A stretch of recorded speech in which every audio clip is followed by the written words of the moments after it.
Longer.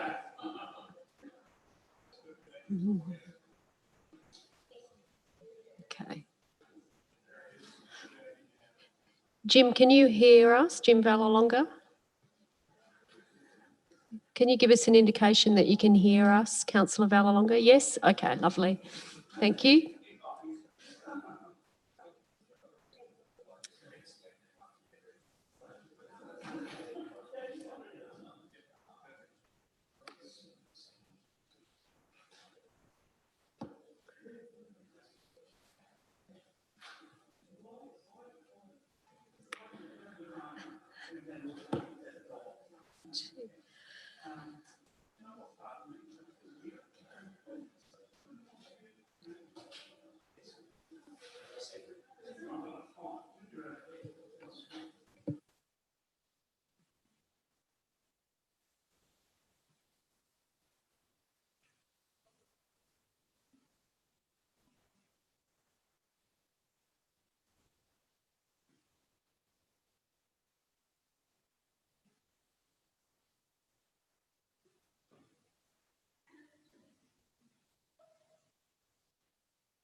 I think we might get started, everyone. It's 7 o'clock. I'd like to welcome everyone here to this Ordinary Council meeting on the 25th of August 2020. Is that better? I'll get a bit closer. Is that better? Awesome. Thank you. So my name's Karen Redmond. I'm the Mayor of the town of Gala, and as I said, I'd like to welcome everyone here, both in person and also watching on YouTube this evening for this council meeting. Firstly, so we've got a big agenda, so we'll just get cracking, I think. Firstly, I'd like to acknowledge this land that we meet on tonight is the traditional lands for the Kaurna people, and that we respect their spiritual relationship with their country. We also acknowledge the Kaurna people as the custodians of the Greater Adelaide region, and that their cultural and heritage beliefs are still as important to the living Kaurna people today. So firstly, roll call. We have the majority of elected members here in person, and we have Councillor Vallalonga zooming in, and I know Jim can hear us because he did a bit of a check before. Hello, Jim. And I'd also like to, and so we don't have anybody missing this evening. We don't have any apologies. Are there any motions to grant leave of absence, councillors? Oh. Thank you, Mayor Karen. Councillor Samble, yes? Councillor Shanks, from the 1st of September to the 30th of September inclusive, please. Thank you. Chris, have you got that? Our minute taker. Welcome, Chris, our minute taker. And welcome our media representatives, Sarah and Jack. Jack from the Gawler, Barossa and Clare News. Got it right. Awesome. And of course, Sarah from the Bunyip newspaper. Welcome. You've got that up. Thank you. Do I have a seconder for that? Councillor Davies. All those in favour? It is carried unanimously. Thank you. Are there any other motions to grant leave of absence, councillors? There be none. There are no leave. Nobody's on leave of absence. So I'd formally also like to welcome everyone in the gallery this evening that's come along in person. Thank you for your attendance this evening. I know a couple of you are wishing to speak, and we'll get to that very shortly. So I will move on to public open forum. I have two people here that wish to speak, and they are Catherine Warhurst and Marianne Vidoulis. Is there anybody else who wishes to speak? David? No, it's David Perry, isn't it? David? So Chris is just coming down. David, if you can fill out, just for the benefit of our minutes so we get everything right, Chris has got a form, a very basic form with your details in there. Thank you. If you can fill that out, David. Anybody else? No? Okay, and we'll get to deputations very shortly. So firstly, first person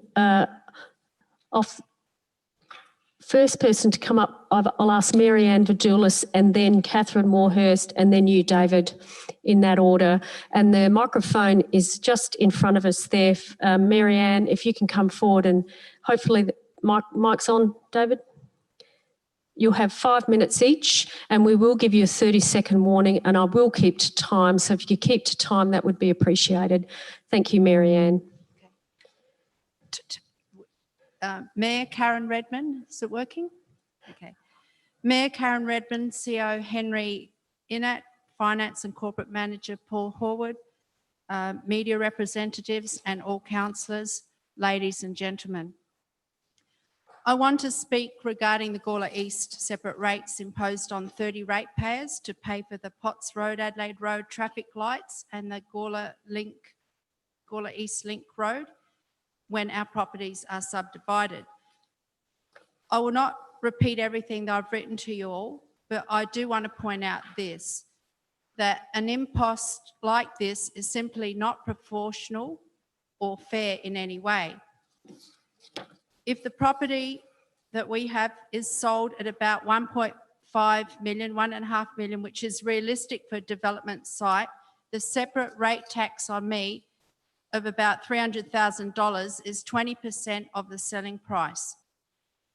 20% of the selling price is simply too much, especially when that is added to a similar amount of capital gains tax.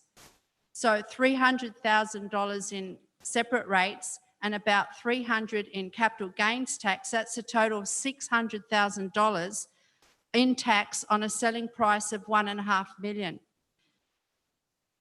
Considering that I've invested in purchasing the property, my tax loss is about half my gain.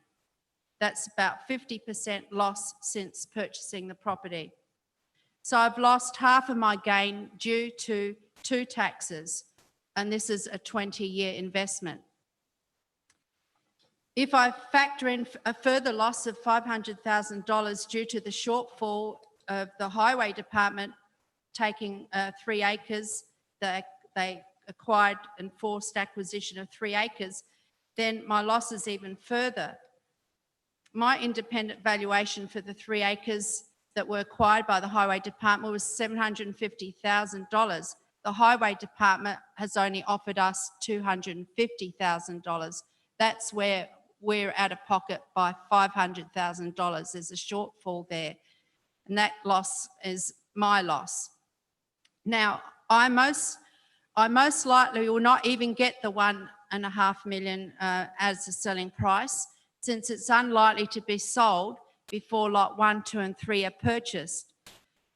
You see, the severing of our property by the highway and the reduction of our site area by 27% has adversely affected the viability of a larger scale residential development on my property. It's also rendered us without access to the northern part of our property. We used to have a road that used to access it. Now the highway's taken that, we can't access it, and hence now we're looking at the possibility of a bridge needing to be constructed in order to access the northern part. So now the money a developer is prepared to pay will also go down if they have to take that into consideration as well. The whole idea is to get my land developed. The idea of getting 34 residential blocks based on my acreage is not consistent with the valuations I have seen. Small residential blocks are difficult to achieve due to the slope, the gully size and location of the property, according to my valuation. So there'll be many less than 34 residential blocks. Haven't we suffered enough loss for the Gala East Link Road? Our property should be exempt from the separate rates.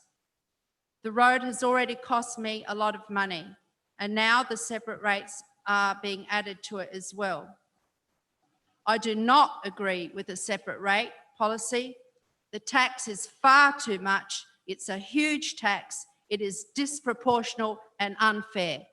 Thank you. Thank you, Marianne. Now I'll ask Catherine Warhurst to come forward, please. Thank you, Catherine.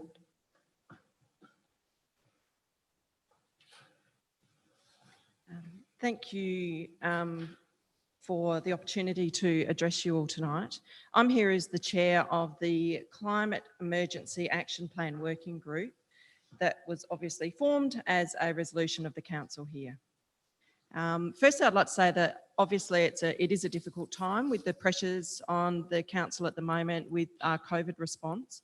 But I did want to make the point that climate change is not going away and our window of opportunity to act is continuing to close. I'm here tonight to support agenda item 11.4, where we're looking at reassessing pool heating and a feasibility study to analyse the best way for Gala to meet its energy needs. The energy needs are considerable for Gala. Every year, the council pays between $600,000 and $850,000 in energy costs. We think that there's probably a more constructive way of doing that, which will also help us meet other objectives that the council wishes to address. The pool heating, we currently have an offer from a community group of an interest-free loan. And we've found that the work there could reduce our energy costs by 40%. Gala would be the first council to partner with a community group in this way for pool heating in Australia. Regarding the feasibility study, without this information, sorry, this is totally in the way. Without this information, the council is at risk of not making effective use of its money. So far, gathering data on council emissions, that the working group has done so far, we've looked at council emissions in-house. So we've made some savings by not having to go and outsource that. We've also, in getting the work done on community scale emissions, we've made, that was originally going to cost us between $5,000 and $10,000. We've managed to make that, we've collaborated with other councils and made that cost out of our existing budget less than $1,000. And in doing so, made that data available for every council in South Australia. These are the kinds of clever things that we can do when we do a feasibility study. In our work, we've also shown significant savings are possible with LED streetlights. We've looked at the potential energy savings for the Gala Aquatic Centre with a shift to heat pumps, and we're looking at the potential 40% cost reduction for that. The extra work of the Climate Emergency Action Plan Working Group and the partnership with the staff has found some great opportunities. Now, the feasibility study is something that builds on that kind of work. It extends this approach to find potential savings of an annual spend the council is making, as I said, of between $650,000 and $800,000 every year. So let's see how we can get that yearly cost down. I know it's tempting to delay investments like this. However, if we do that, we're not only delaying the savings for a year, but potentially for a number of years. So for example, if we enter into negotiations for power purchase agreements or other major infrastructure decisions, and we make those decisions without the full knowledge that a feasibility study provides, we are not making the best use of our funds. I believe that this is a sensible and prudent investment to investigate ways that not only reduce emissions, but can deliver very large savings every year for the council and the community. So once again, I recommend to you agenda item 11.4. Thank you, Catherine. Thank you. I'm not going to allow questions tonight because unfortunately our agenda is just too full. So we will reserve questions on these matters to the agenda item itself. I just think we've got too much otherwise we won't get through it. So I do apologise, but no questions to the presenters. David Lesky, if you'd like to come forward. Thank you, David.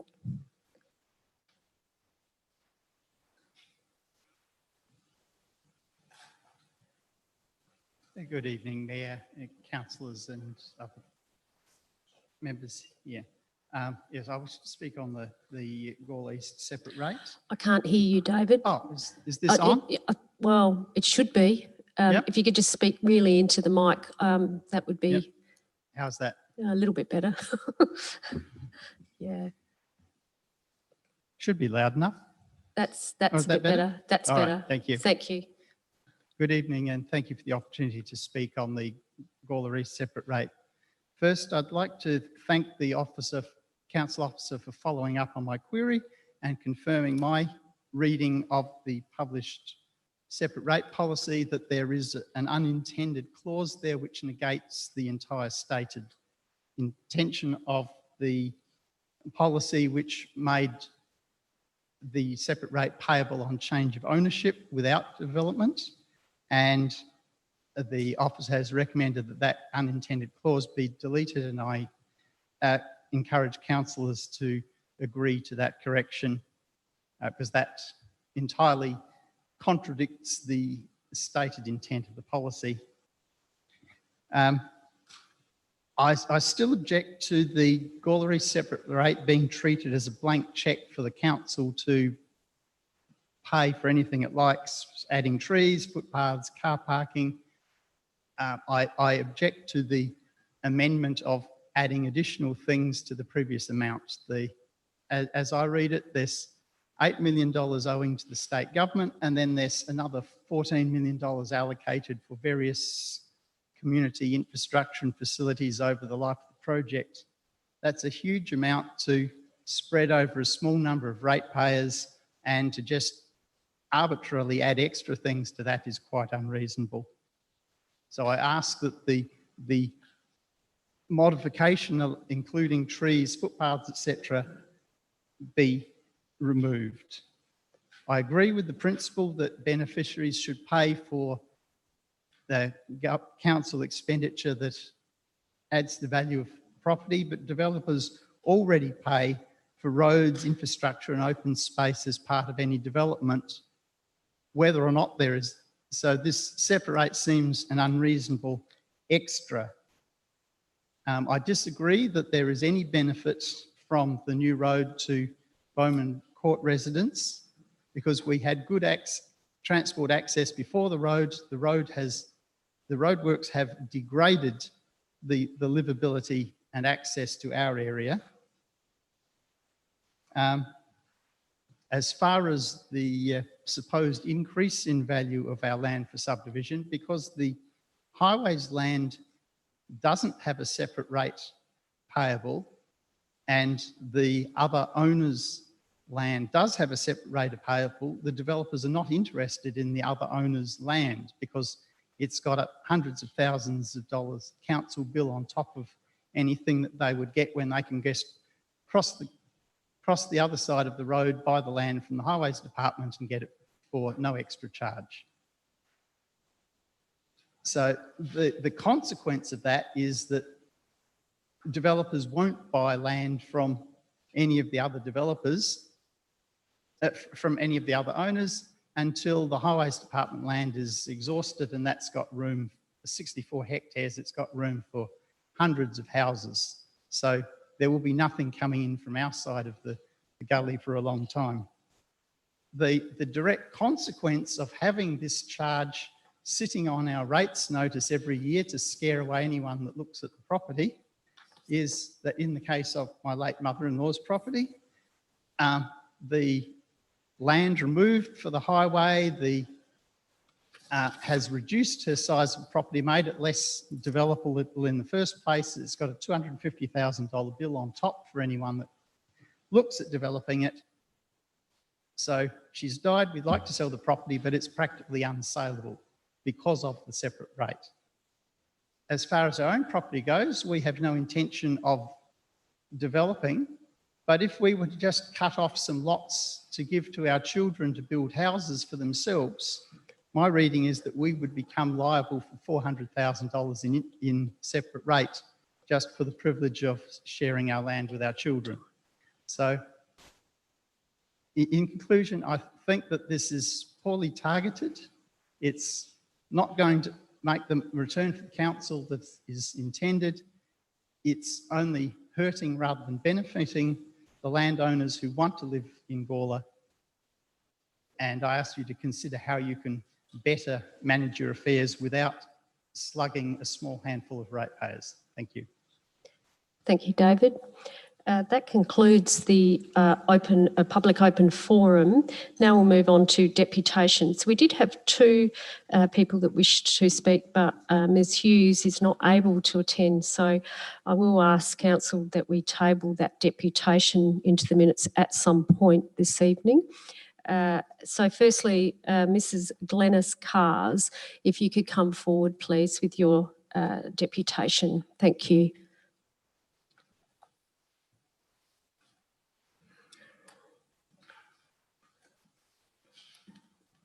Mayor, councillors.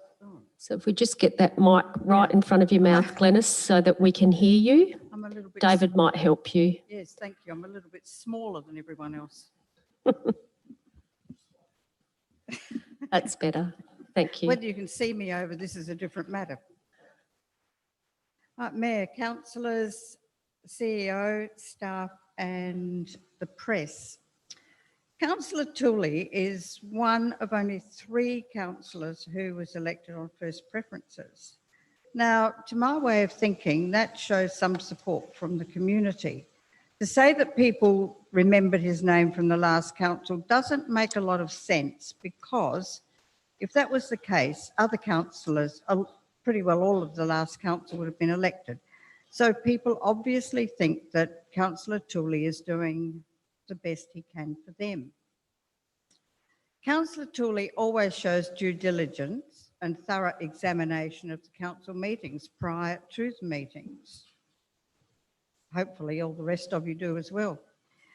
That he does this is evident from his consideration of the pros and cons. He looks at things, he thinks of both sides of the arguments, and he comes up with his conclusions and comments before he actually votes. He doesn't simply rubber stamp the recommendations.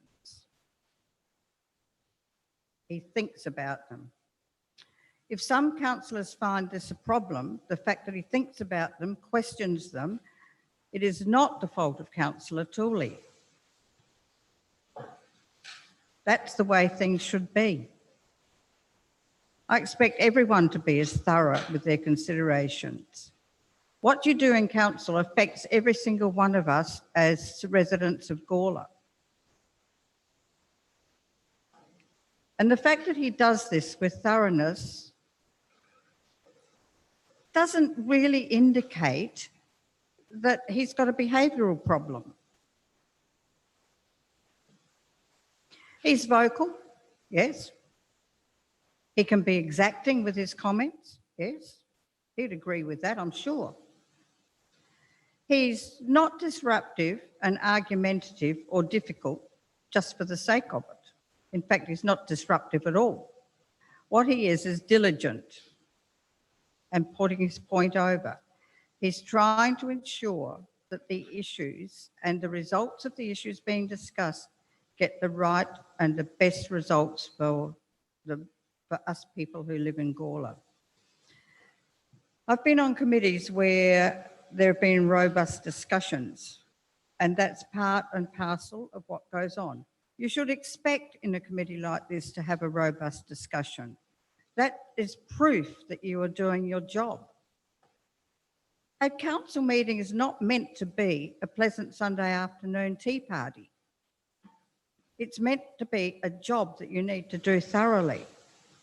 If you want a Sunday afternoon tea party, this is not the forum for you. Disagreement does not equate to poor behaviour. You are all separate people. You all see things from different perspectives, so you all have your own points of view. The thing about democracy is that everyone expresses their points of view and you reach a consensus. An example of what I consider to be poor behaviour is councillors not replying to emails until they're reminded that it's good manners. And in fact, there are a couple of councillors who still haven't replied to one of my emails. On the Councillor Tooley and Councillor Shanks, I'm finding also, is consistently available to residents of Gala, trying his best to resolve problems. This doesn't show poor behaviour. This shows diligence and caring. He's assisted the Evanston Gardens people with their reserve. He's assisted the Cudler, Hillier and Gawler South residents with the reclassification of the rural land use. He's assisted Springwood residents with their green space. He's helped the Eckerman Avenue people try and sort out the problems and concerns they had with the Gawler East Link Road. Some of you may not like Councillor Tooley's forcefulness. 30 seconds, thank you. Yep, sure. Thank you. When you read the petitions, you'll see the comments that people have made. We would really like council to reconsider the idea of investigating Councillor Tooley's behaviour because we feel that there is no grounds for it. Thank you. Thank you. That concludes deputations. Now, I will accept that the written deputation from Jim and Jenny Hughes be tabled and included in the minutes. Are you happy to move that way, Councillor Davies? Are you happy to second, Councillor Goldstone? All those in favour? Carried unanimously. Thank you, Jim. That concludes deputations. Now we're moving through our agenda for people both who are watching on YouTube and also in the gallery. I'm up to item 5. Item 5 is declarations of interest. Councillors, are there any declarations of interest on any matter coming up for discussion this evening on our agenda? Councillor Hughes, you have your hand up. Item 11.2, a conflict on that matter, and I'll be leaving the room. 11.2, Councillor Hughes, thank you. And you'll fill out your form, and if you could just declare that when we get to that item. Certainly. Thank you. Any other elected member who wishes to declare a conflict on any matter coming up for Councillor Shanks? Item 11.3, and I'll be leaving the room. Thank you. If you can fill out your form, Councillor Shanks, and just declare that when we get to that item. Thank you. Anybody else? No. We'll keep moving then. There are no adjourned items. Moving to petitions now. We're moving into our agenda, and I'm on page, I haven't actually got a page, 5. Page 5, we have the petition, and there's an officer's recommendation that we note the petition. Councillor Tooley, do you wish to move the officer's recommendation? I request to seek leave of the meeting to make a personal statement. So I might ask for a mover and a seconder, and then we'll come back to that request. So Councillor Little, you had your hand up. Are you happy to move the officer's recommendation? You happy to second, Councillor Samble? Do you wish to speak, mover and seconder? So back to you, Councillor Tooley. Does the meeting seek leave that Councillor Tooley makes a personal statement? If you can show an indication.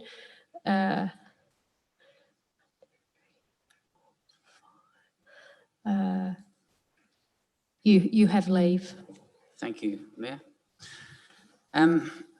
Thank you very much for your very kind words, Ms. Kars, and thank you for submitting that petition. It certainly has nourished my soul. In late October 2019, my wife Penny was rushed to hospital in an ambulance in a critical condition. Acute pneumonia, sepsis, organ failure, acute low blood pressure, dehydrated, low oxygen. She has an immune condition called Sjogren's. She spent 8 days in a coma, 14 days in the ICU fighting for her life. My family will call in to say goodbye. Penny's doctor advised that COVID-19 would be fatal for Penny and advised that we both totally self-isolate. We began in late February and in earnest in early March. I was in Melbourne for the January meeting and I submitted my apology to this council. I became ill the day of the February council meeting and I submitted my apology via Councillor Little. On doctor's advice, as council meetings were still being held in person, I sent an email to all elected members asking that I be granted compassionate leave of absence from the March meeting. It was also known that because if I missed 3 meetings, then I could be removed under Section 54. At the March meeting, the members present refused to second the motion, so the motion lapsed. Mayor Redmond failed to insist on a seconder, and so the motion lapsed. I was not granted leave. As you've seen tonight, and as we saw at the last meeting, motions to grant leave are granted automatically. Councillor Fraser had granted leave at the last meeting. Tonight, Councillor Shanks has. No reasons were given. I gave a 2-page essay explaining, and I offered a doctor's certificate to explain how critical the situation was. In the history of Gala Council, I am the only elected member, it seems, that has ever been denied, and yet mine was COVID related. An obscure and rarely used Section 54 of the Act states that if you miss 3 consecutive meetings, you can be removed. It's very rarely used, but our leadership, our Mayor and CEO wasted no time in making sure that at the April meeting, there was a motion to consider my removal from this council. Unbeknown to me, there was a move to hijack item 11.8, and I'd been asking the Mayor for opportunity to give a presentation. At no point did she alert to me that there'd been a motion on notice received by her that was to change the meaning of item 11.8, submitted by Councillor Fraser. It was given to the Mayor and given to the council. Up until the very meeting, I had asked the Mayor if I could have leave to give a presentation against the motion which was to consider removing me from office. Unbeknownst to me, that motion was changed, a motion without notice. So when it came to the meeting, I gave a very impassioned presentation to this council, pleading with them that they do not throw me off council and letting them know how absolutely cut and gutted I was that they did not grant me leave, compassionate leave of absence. I then left the meeting. I did not know for 3 days that in the public realm, this council then debated my behaviour.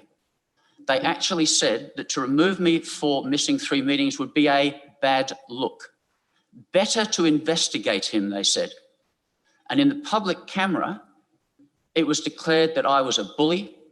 Councillor Kosh said that my behaviour was getting worse by the minute and that something needed to be done about it. And yet not once had there ever been a complaint put in against me except the one back in 2018 because Councillor Kosh was not happy with an apology that I'd given. No other complaints have ever been put against me. I hear regularly, and you've heard regularly, the allegations against the CEO. Not once have they been allowed to be discussed in public. Every one of them, out of respect and out of process and out of due diligence, they have been debated in private. But oh no, not for me. I'm done in full camera. And these allegations are against me. And then I'm convicted of sustained and ongoing behaviour. 30 seconds, Councillor Tooley. Thank you. And then a motion is moved to investigate me.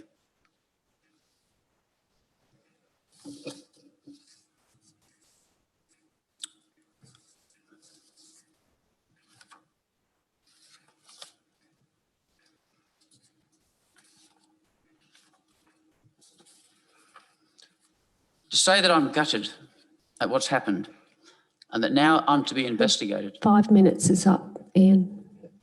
You know, Mayor, you've allowed people to speak. You know how passionate I am about this. You could have the lenience to give me another minute. I got confused when you spoke then, but no, you always bring the hammer down on me when you show lenience to other people. And on this issue, you know how hurt I am on this. You could grant me a few more seconds to finish. Well, you just have had another 30 seconds, so time's up, Ian. Thank you. I'd like to move the motion, Mayor. The motion, we have a motion that's moved and seconded already. Any No. other discussion on this matter? Was not that motion to grant me leave? No, That's what I thought you were debating, was whether you were looking for a mover and a seconder to grant me leave of absence, No. leave to speak. no. The mover and seconder has moved that council notes the petition as it is up on the board. Any other discussion on this matter, Councillor Shanks?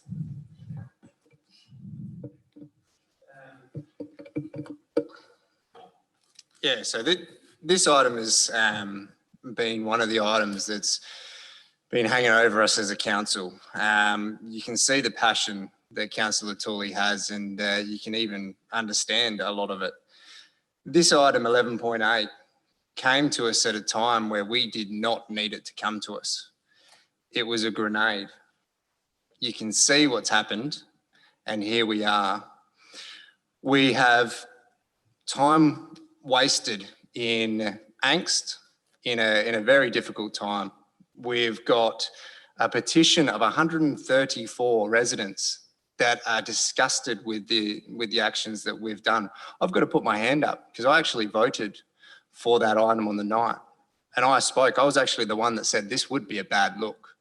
That wasn't in an intent to offend Councillor Tooley in any way. That was speaking truthfully. That would be a terrible look. For everything that is happening and everything, the reasons you gave, that would be a terrible look. It would be inhumane. It's not anything that we should partake in. The reason I actually voted for to factualise an investigation was because in exactly the same way that the CEO is now being investigated, let's get some things in writing to figure out where the angst is coming from so that they can be defended. The timing, absolutely terrible. And I spoke on that on the night. And Councillor Tooley, I would just like to offer my apologies for any offence that I've given you throughout speaking publicly. But I think my motivations were nothing in a personal nature, and I apologise that they may have been taken that way. This petition that's come through has some weight regardless of what you think of Councillor Tooley. He should take pride and he should be very proud of what has been put forward. But again, this is some avoidable angst, and I'm starting to get sick of the I told you so. So look, moving forward, yeah, like I said, you can really hang your hat on this and I would be very proud of it. Any other discussion? Councillor Kosh? Yeah, thanks, Mayor. I'd just like to acknowledge that people hold different views. I acknowledge that. And I'm happy just to note this petition and get on with the long list of issues we have to deal with tonight. Thank you. Thank you.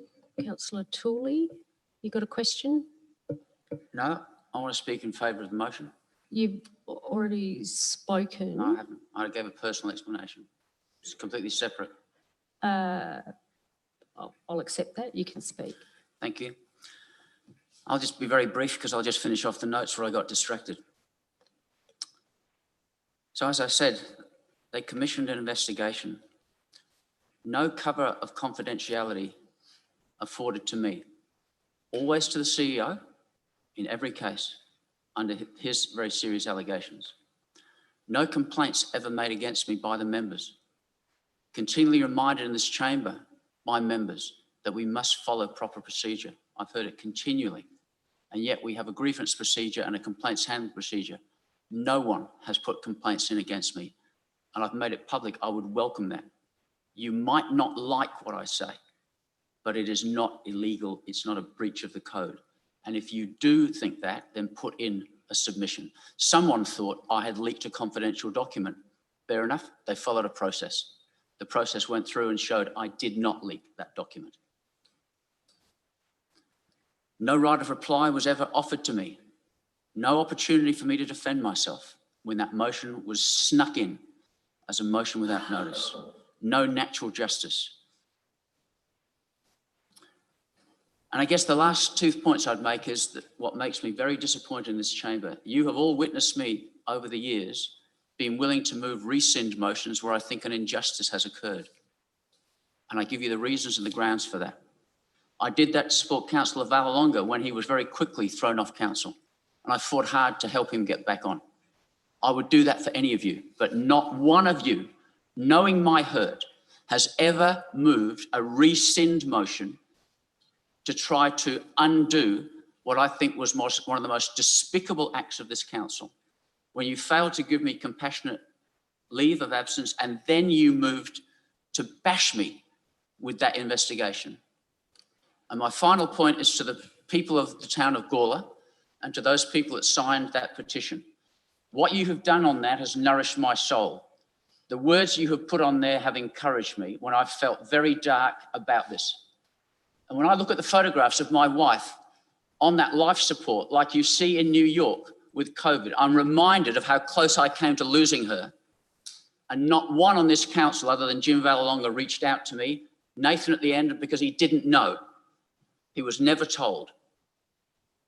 And yet the mayor's husband met me at ICU the moment I went in, and the mayor never let that be known. 14 days she fought for her life, and I battled at her bedside for 14 hours every day. Most of you didn't know for that very reason. I can forgive you for that. But when you did know, and then you wouldn't give me compassionate leave, and then you moved to do that. We gave you leave the other day, Councillor Fraser. We didn't even ask why you wanted it. I gave you a 2-page letter. You were the only one that moved the motion on that night, and the others here would not even second it. And the mayor, you would not even insist on a seconder. And yet I've seen you time and time again in this chamber insist on a seconder. What does that tell you about this toxic chamber? You've labelled it the toxic chamber, Councillor Fraser. What does that tell you? I fight hard. I hate injustice. I hate discrimination. I'll stand up against it every time. That does not make me in breach of any of the meeting regulations. And if you think I do, then please put a submission in. I welcome that. People of Gala that have signed that petition, once again, I thank you very much. You've nourished my soul. Any other discussion? There be none. Councillor Little, happy for me to close the debate? I'll put that motion. All those in favour of the motion, please raise your hand. It is carried unanimously. Thank you. Now, moving to confirmation of minutes. Council member, confirmation of minutes on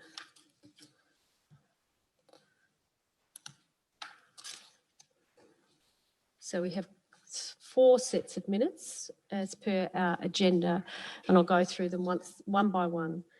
Ordinary council meeting, 28th of July 2020. Do I have a mover and a seconder? Councillor Davies and Councillor Fraser. All those in favour? You'd like to speak?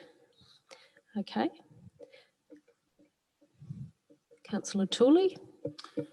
The minutes of the 28th of July. I think they're accurate minutes, but there are a couple of I think, problems we need to be aware of. First of all, resolution COU 253 regarding boundary reform. It's now come to light, and many would agree that CONAT's officer's recommendation at item 11.1 was misleading in parts. Oh, now, Councillor Tooley, you need to speak on the item, which is the minutes and the correctness of the minutes. So you've just stated that the minutes are correct. We're not going into the debate that happened. It's actually about the minutes. So if you could stick to your comments around the minutes. Thank you.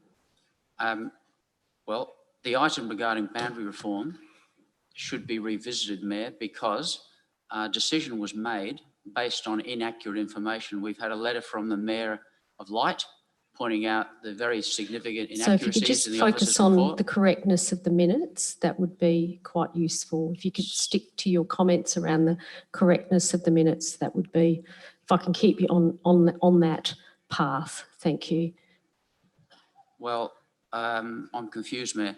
I thought we were allowed to mention whether an item has been passed when it was actually based on incorrect information. Well, I'm not going to accept those comments because I think they're potentially improper. There's no evidence of that, so I'm unable to accept those comments. So if you can stick to and focus on the minutes, that would be quite helpful. You're more than welcome to bring up through questions without notice if you wish, Councillor Tooley, later in the evening if you wish. That might be a better forum than the minutes. Okay, Mayor, thank you. Thank you. Any other discussion on the 28th of July? So if there be none, I'll put that motion. All those in favour? All those against? It is carried. Thank you. Now we move on to the special council meeting of the 4th of August. You got a question, Councillor Tooley? I might ask for a mover and a second and then I'll come to your question. Okay. Do I have a mover and a seconder for the 4th of August? Councillor Davies. Councillor Goldstone, moved and seconded. Councillor Tooley, you've got a question? Yes, Mayor, I'd like leave of the meeting, please, to speak in relation to a matter in the minutes. Councillor Tooley seeks leave to speak. Does Councillor Tooley have leave of the meeting? Can you please raise your hands?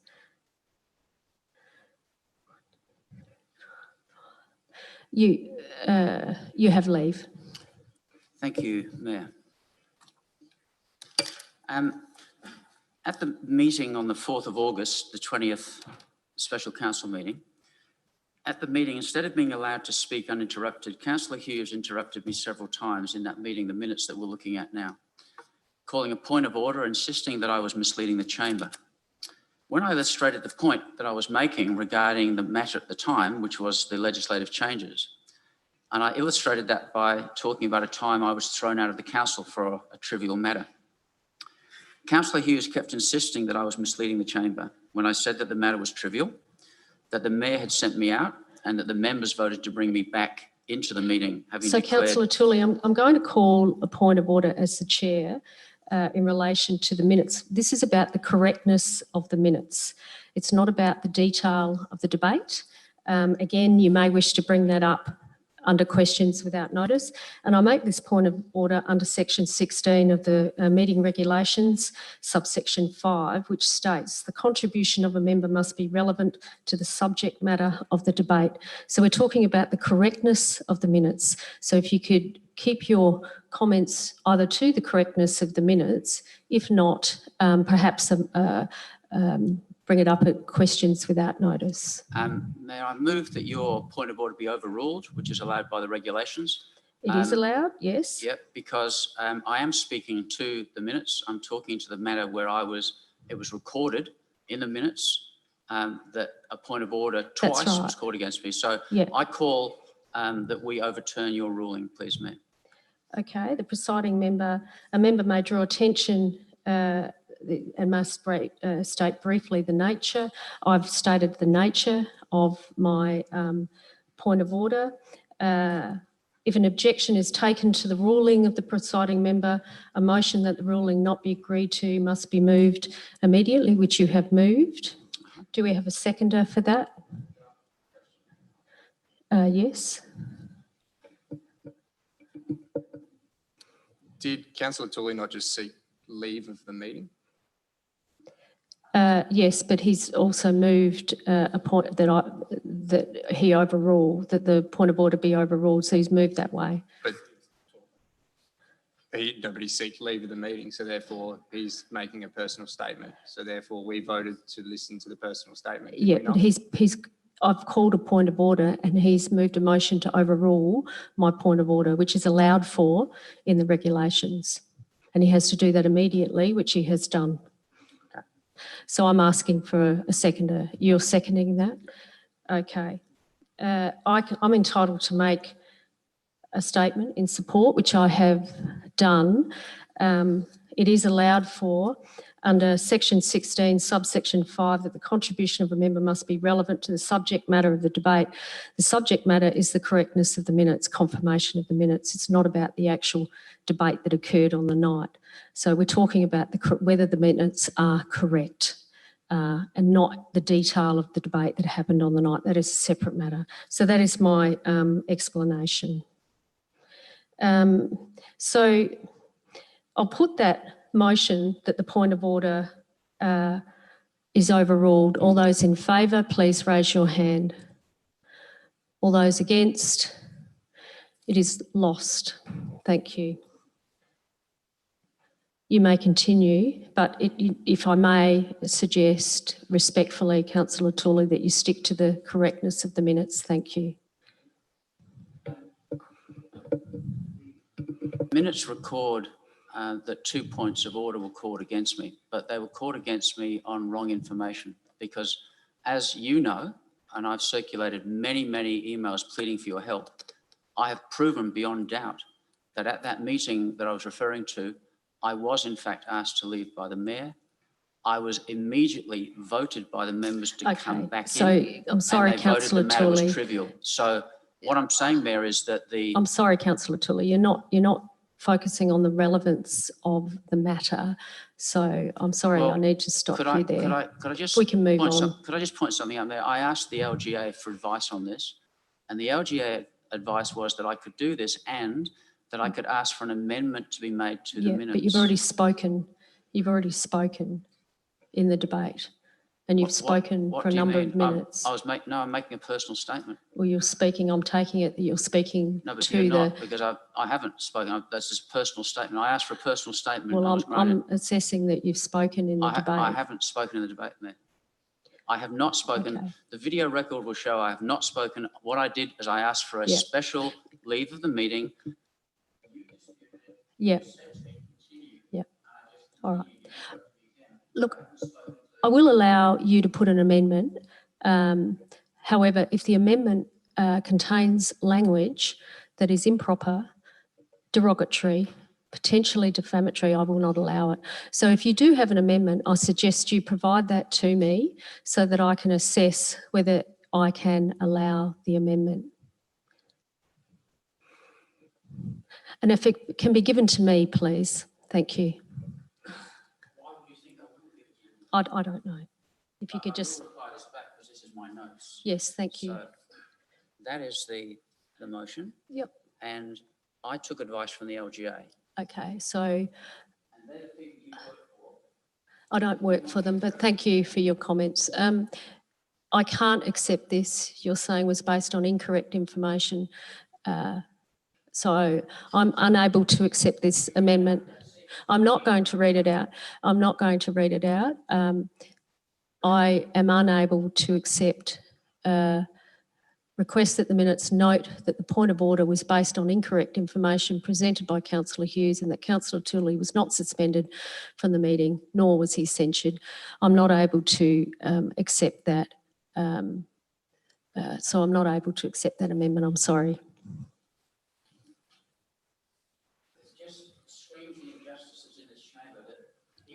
Thank you. Yep. I get censured twice on absolute false information.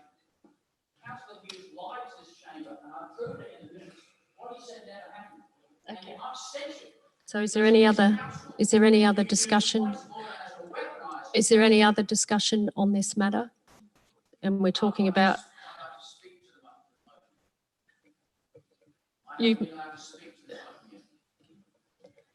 You may speak. Thank you. And I'm speaking against this item for the very reasons that I've just said. It is not accurate.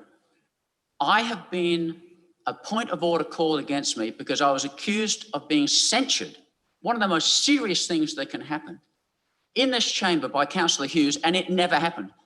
And I wrote to Councillor Hughes and asked him to apologise, and he has not apologised. And he looks at him now, he will not apologise. He doesn't care that he's misled this chamber. This chamber gets misled an awful lot a lot of information. In the other, I'll have to ask him questions without notice now, because to point out the other things that are misled. And Councillor Hughes, the very person who reminded us that a councillor should be at all times honest.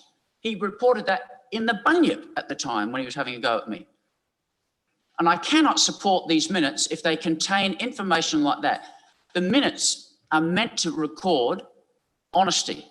And I was twice points of orders held against me because they're used as a weaponized in this chamber. When you don't like what someone says, you simply call points of order. We had someone called by their first name, Paul, and so out we go, point of order. Hilarious, unbelievable. And here we have me, I'm trying to give a legitimate illustration to the point where a mayor can be infallible. A mayor can make a mistake. A mayor could throw you out for a trivial thing like a giggle, as it happened to me. And I have Councillor Hughes interrupting me, and twice, despite me pleading, saying, again, you were thrown out by the members and you were censured and never were. And I don't even know the answer to this question. Why, with the mayor given two possible choices, she could believe Councillor Hughes or she could believe me, she never ever believes me. She upheld the point of order that Councillor Hughes put in. It's outrageous and it's unfair. And the community are watching and the community know what's going on. There's an unlevel playing field in this chamber. And I'm on the receiving end of it. Because I do my work, because I am diligent, because I do fight, and I fight hard, and I hate injustice. And for that, what happens? We get the rules and the regulations twisted to favour some and to disadvantage me. And if anyone wants to ever look at my list, it is extensive and added to almost at the end of every meeting. So I will not be supporting these minutes. Any other discussion? Councillor Little. Thank you. Yeah, I'll be not supporting the minutes as well for the obvious reasons. I agree with Councillor Tooley on a couple of points in relation to the bargee that went back and forth between Councillor Hughes and himself. And I believe the minutes should reflect that, and I don't believe they are. Thank you. Thank you. Any other discussion?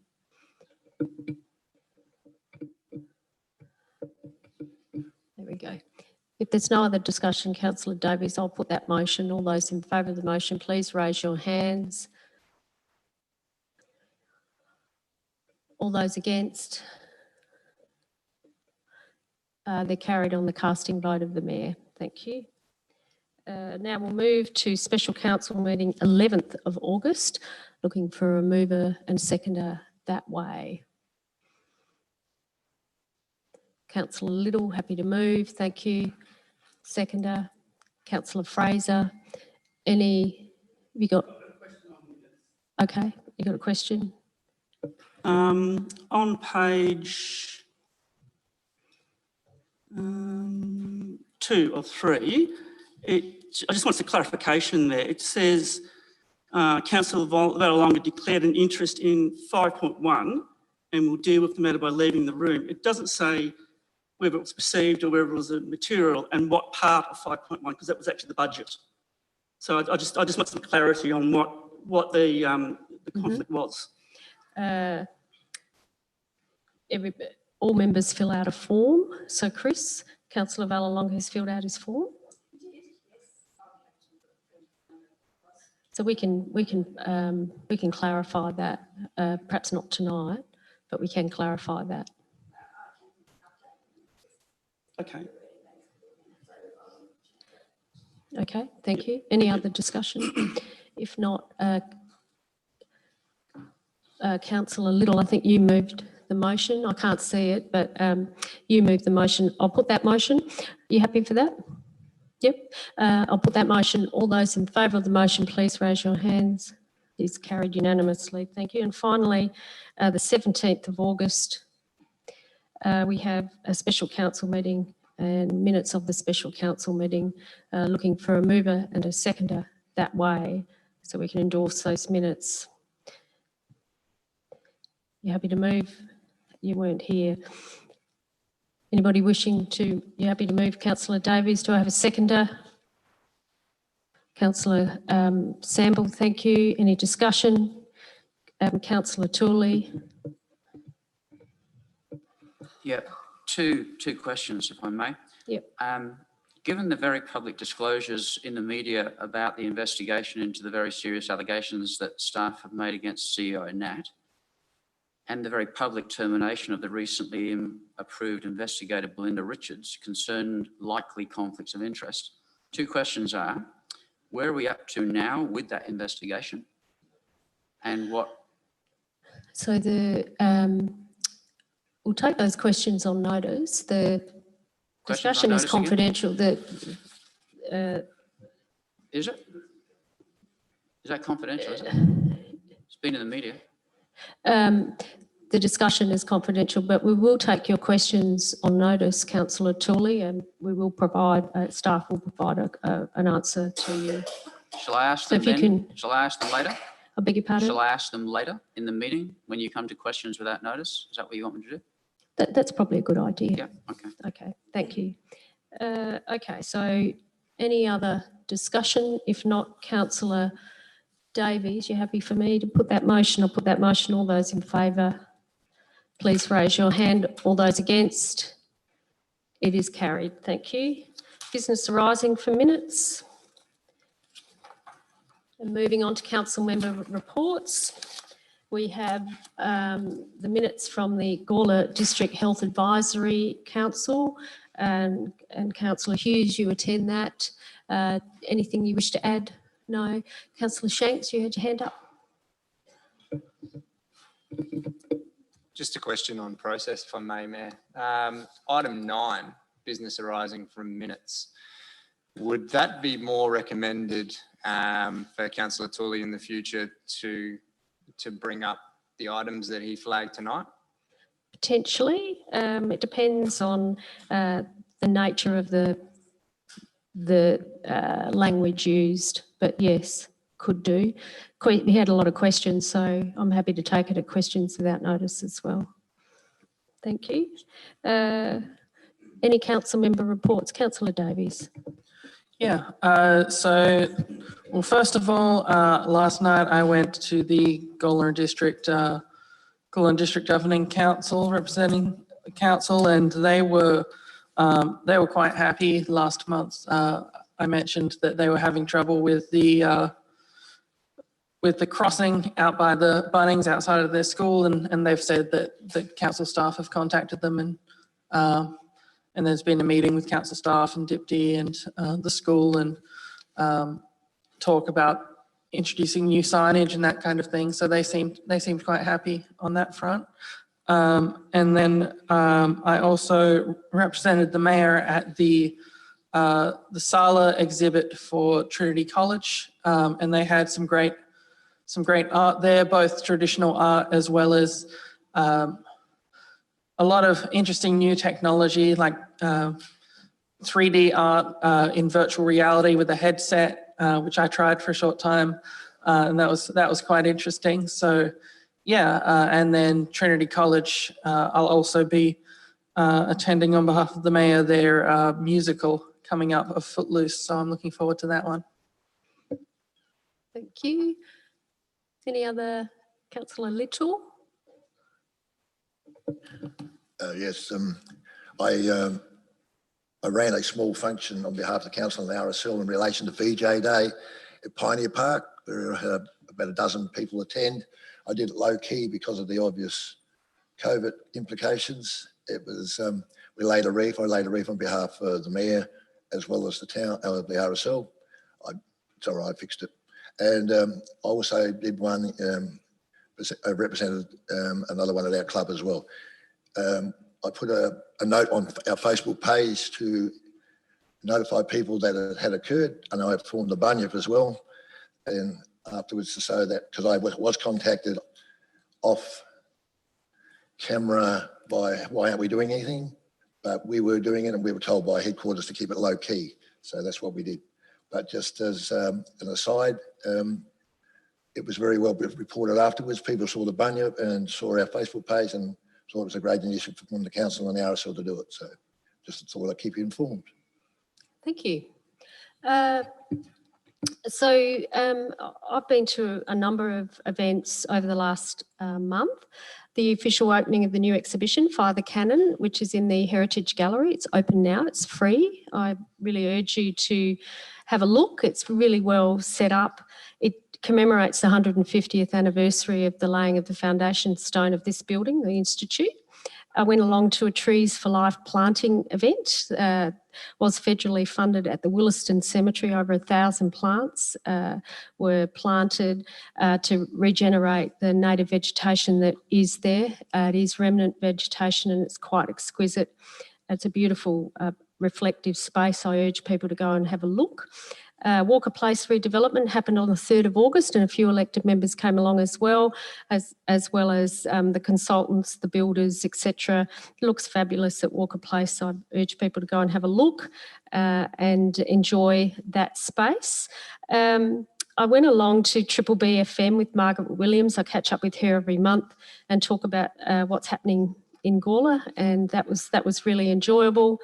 Also, I've been catching up with our Youth Advisory Committee Chair and also Isaac Solomon in regard to BORT testing, and that is moving along and we're hopeful of a good outcome.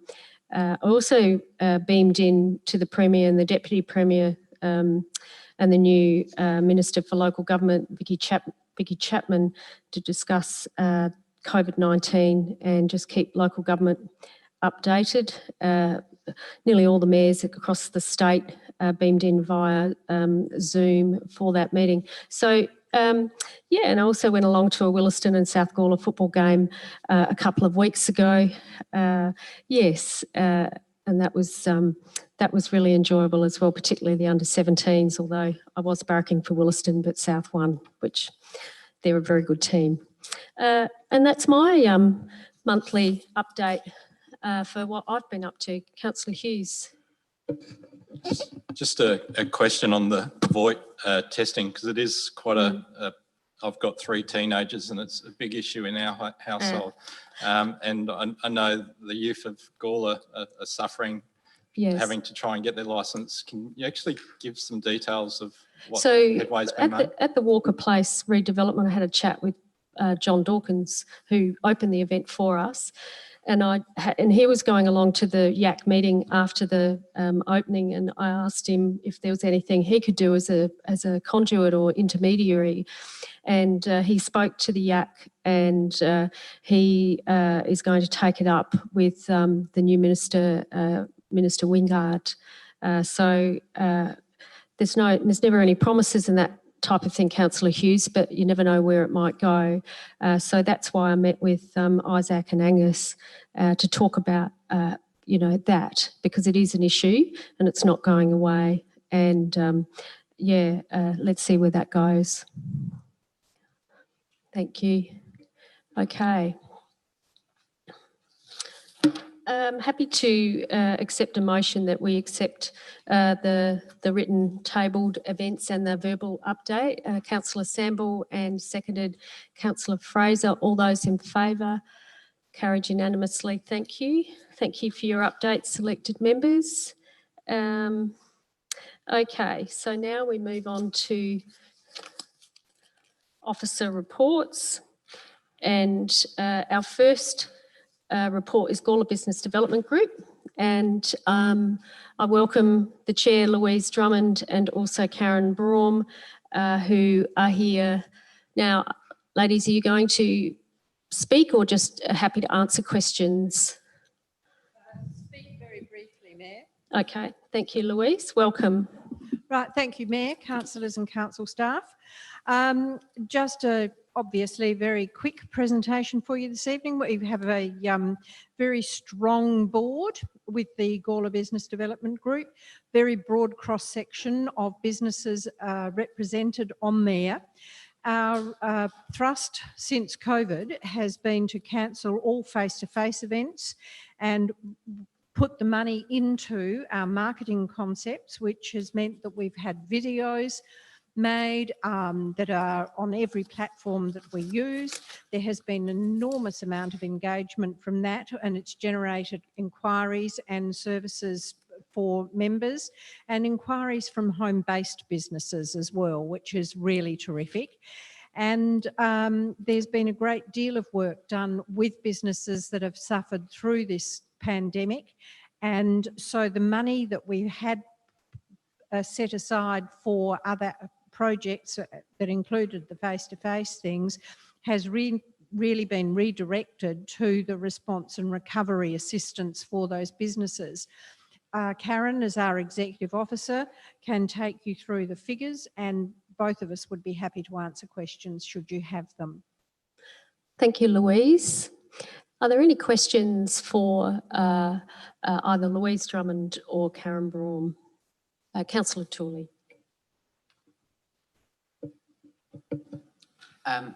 Thank you for your report, and I commend you on the work you're doing, particularly in this COVID space. I have had targeted criticisms of the Gala Business Development Group in the past. I think you've well and truly addressed those, financial reporting, all that sort of thing. My questions are, just in a general sense, people talk about how businesses are going. You've got your hand on the pulse. How do you see that they're doing now? And given our fears of the future, what's their sense of optimism? Or otherwise? At the moment, businesses are doing okay. We've gone through the response phase where everybody was very unsure of what was happening and what might happen. It was an unknown for everybody, including us who were giving them advice and support. So and referring sorry, Karen, we can't hear you. Oh. If you could just get really close to that mic. It's on, Can you but hear me it's just now? not very, Yep. it's not picking up your voice. Okay, Yeah. sorry. I'm normally loud. The businesses were quite concerned in the response phase because they didn't know what was going to happen. It was an unknown for everybody. And so it was quite difficult to know who to ask for support or where to go. So once they got over that and started to realise that we had support in place for them, all sorts of different support services, the requests came thick and fast. Most of that now has been put on the back burner. People have got through that, the really difficult stage. There are still businesses who are tippling on the edge, and that's going to happen for some time yet, particularly once JobKeeper does start to reduce down, and it's going to affect the bottom line even more of the businesses. So we will see a rise in the requests for assistance in different ways. What we have found in the last probably month, the phone's gone quiet. It's gone very quiet, which means that businesses are now getting into things. And with the discussions we've had with the businesses, they are now looking at planning. It's recovery now. So we're looking and aiming everything that we do towards recovery. Hence the videos that people would have seen on Facebook and YouTube and on our website, etc., which were more, they're showcasing what the businesses in Gawler do have to offer, and helping those businesses put themselves into a digital space. Because probably for about 3 years now, we've been focusing on trying to get the businesses that can benefit from a digital space into that space. And that's been a really hard slog because people didn't want to take that step. Now they're asking us to help them take that step. So there's been a massive turnaround in the way that people are looking at their businesses. They're starting to plan, they're starting to look at continuity and succession and how do we prepare for the next COVID. Thank you.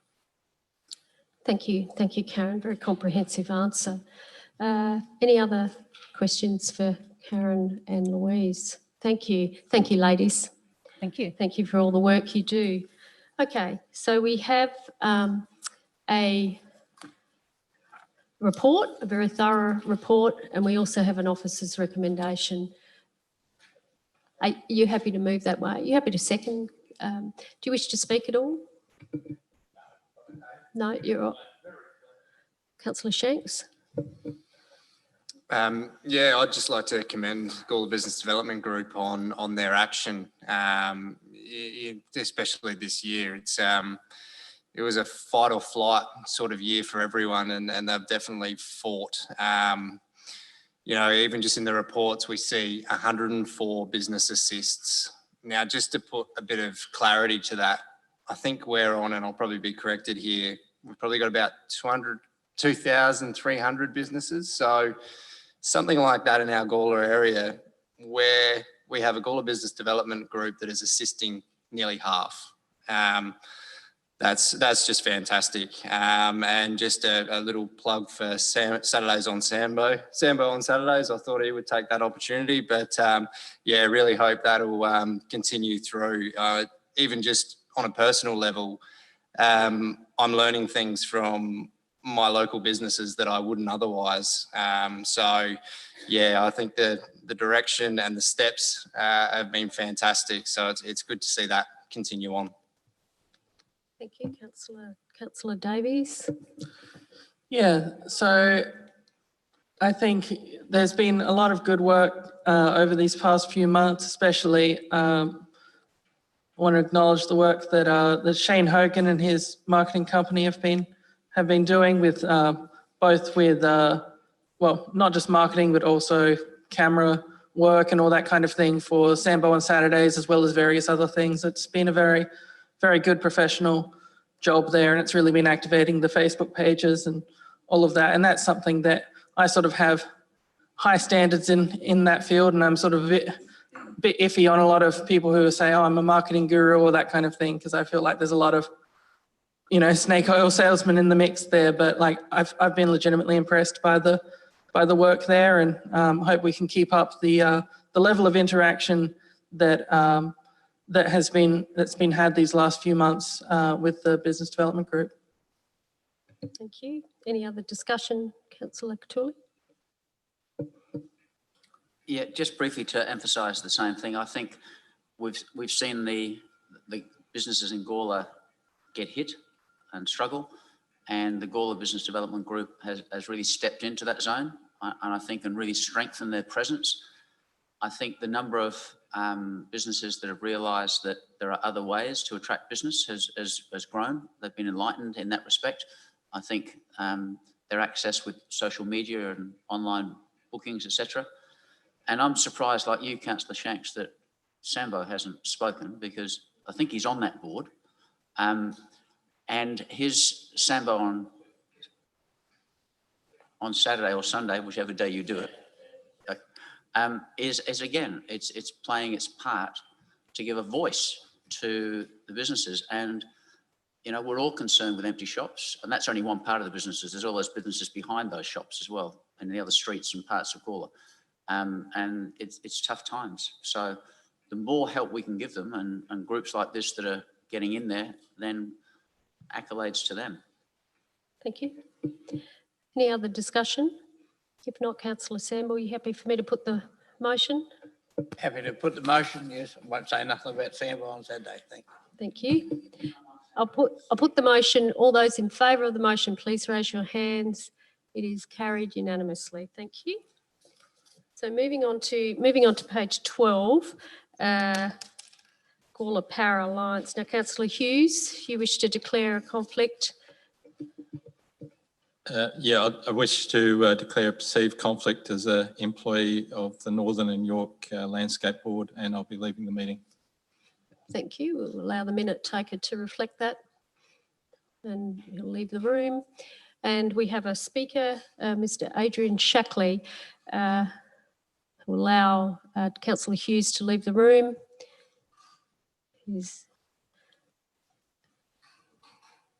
If you can keep tight, you'll put, he left the room, just so we've got that right.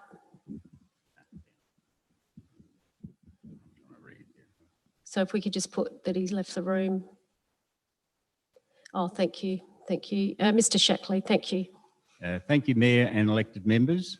I'm speaking on mainly in relation to the community environment page, but generally item 11.2.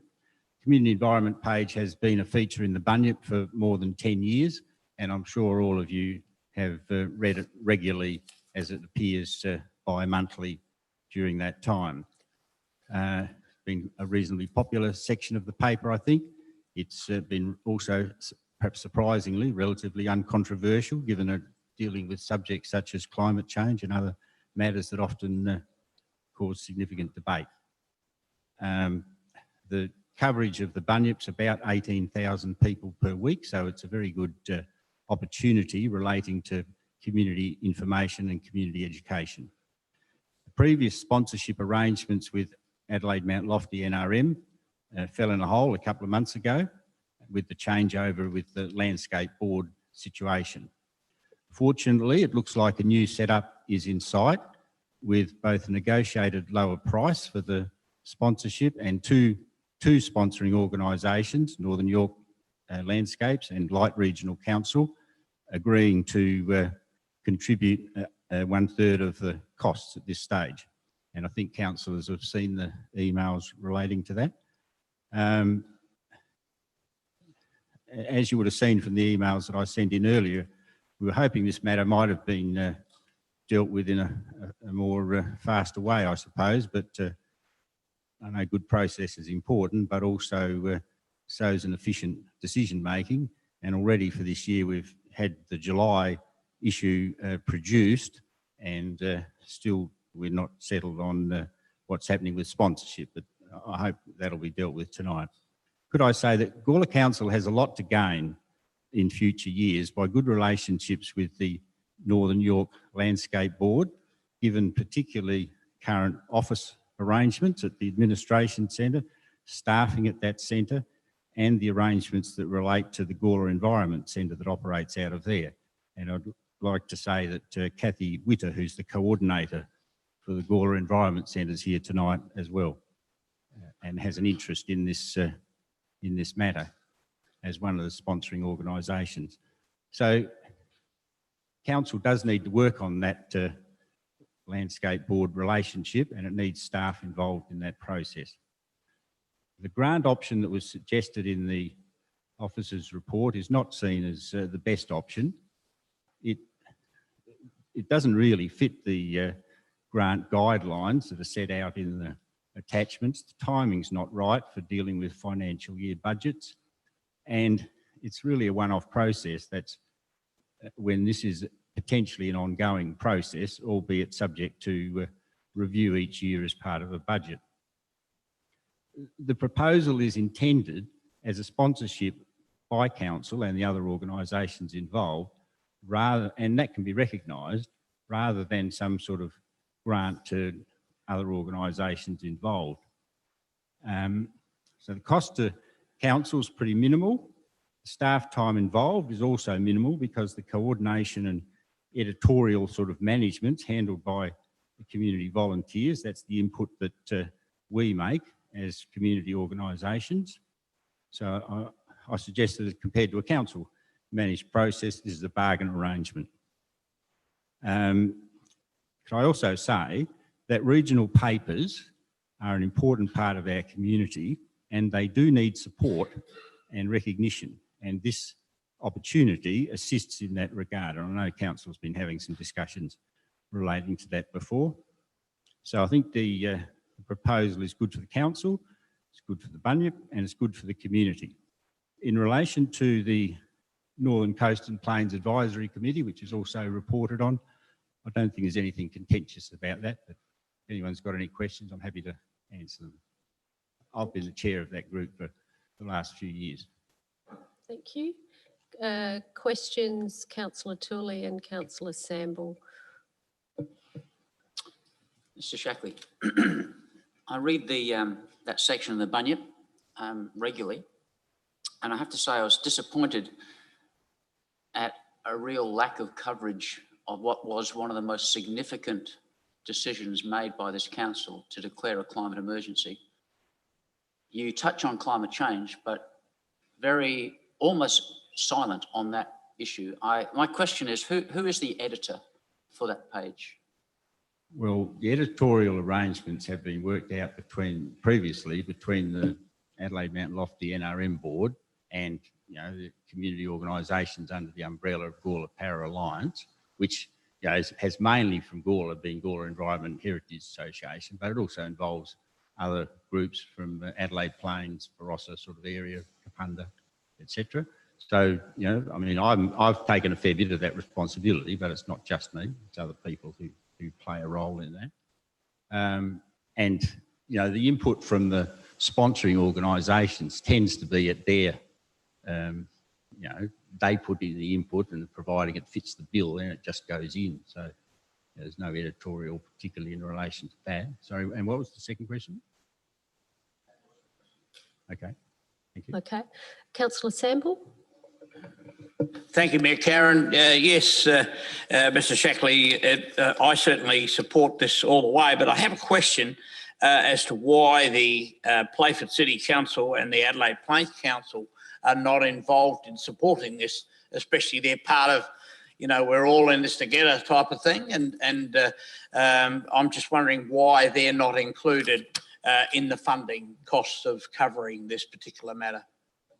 Well, I suppose it's, I mean, potentially they could be. I mean, I don't think Adelaide Plains would see the bunyip as their main paper, only half. I mean, they're in the area of the Plains producer as well. So, you know, they've got an issue there.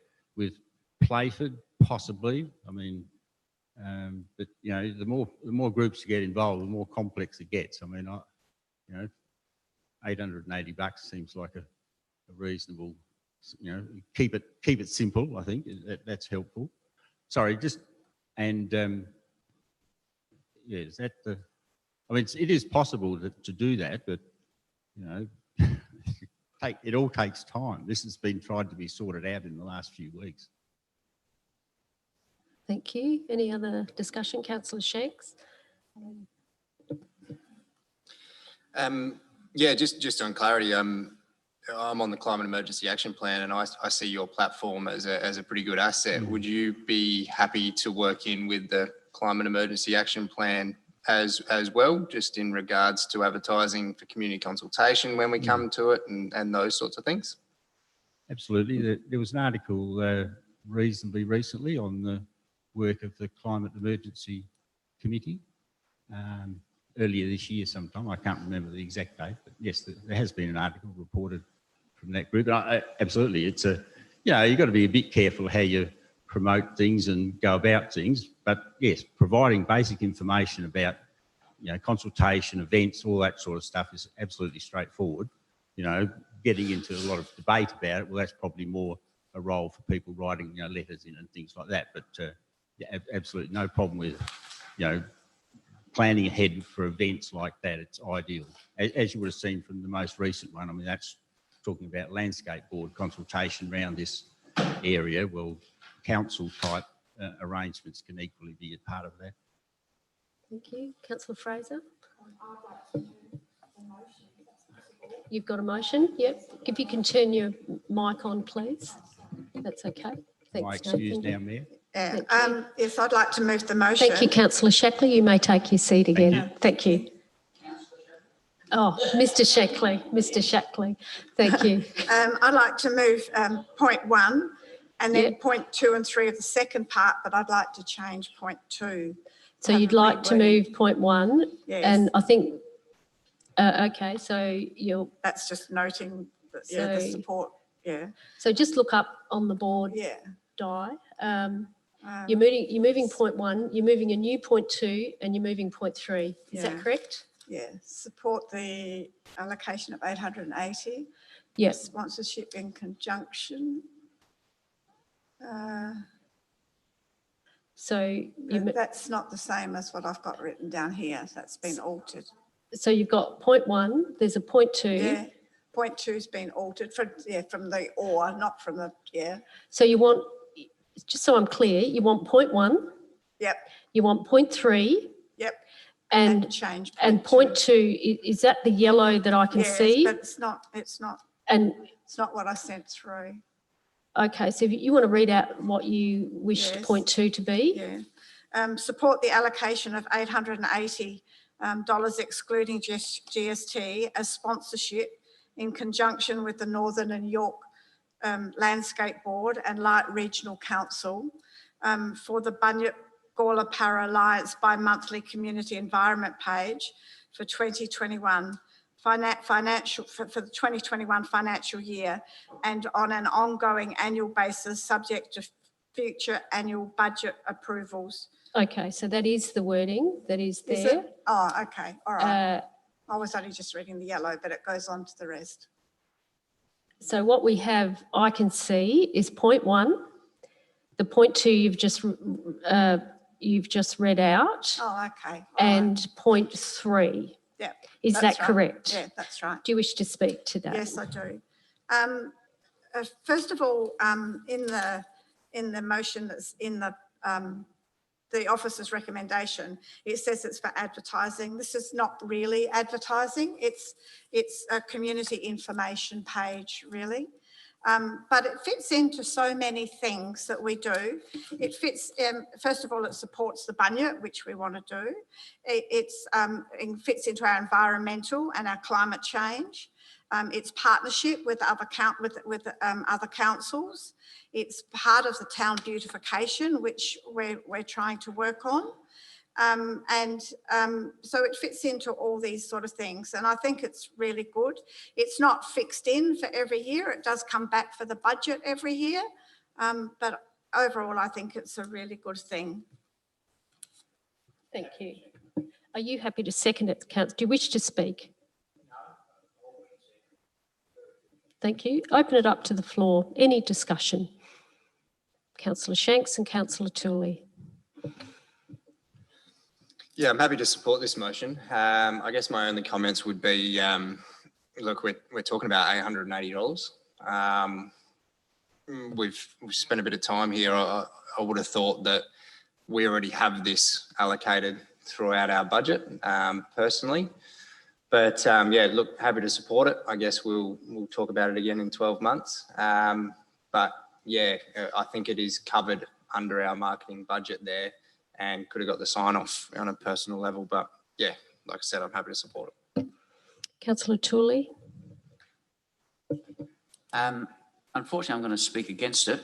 I would have supported the first option. I was going to move that way, but I wasn't aware that Councillor Fraser had submitted a change, and I do find that frustrating. I always put my motions on notice, my amendments, I circulate them. I'm told I have to do that. The mayor must see them, the governance must see them. I submit them well in advance so everybody knows what I'm coming at. Everyone gets armed, ready to attack it and pull it apart. But twice now, Councillor Fraser submits these. I get blindsided. I had no idea it was coming. If there was an email, I haven't seen it. I haven't received it. But there it is. It's already with the minute taker. So there's an issue with that process that's not fair. The protocol is we should all see it. It should all be emailed to us so we should all know what's coming. That is your very own protocol, CEO Nat and Mayor Redmond, and it's not being followed. So that's my first point.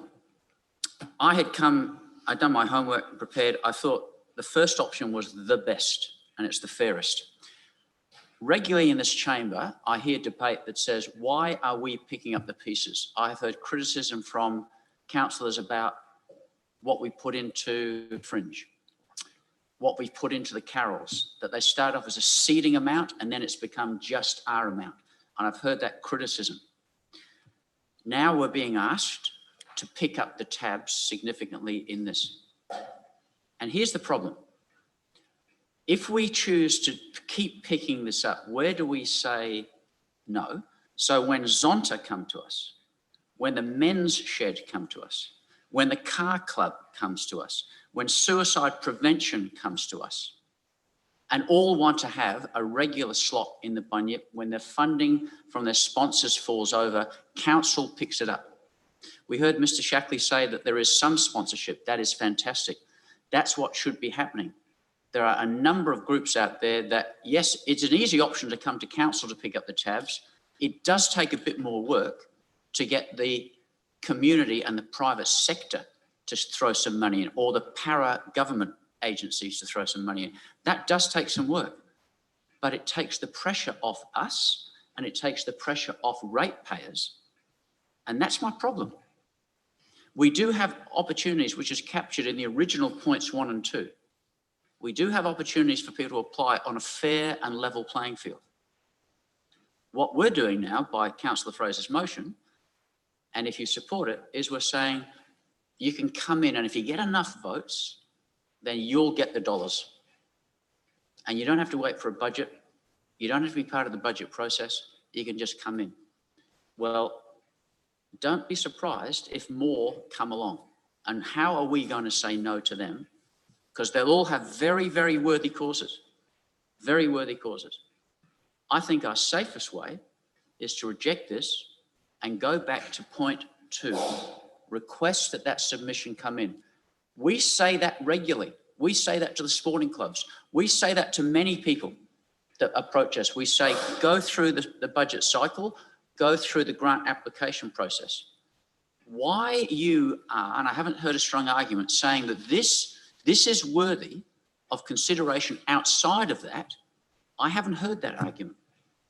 The bits I've heard from people, from Councillor Shack and others, doesn't answer that question.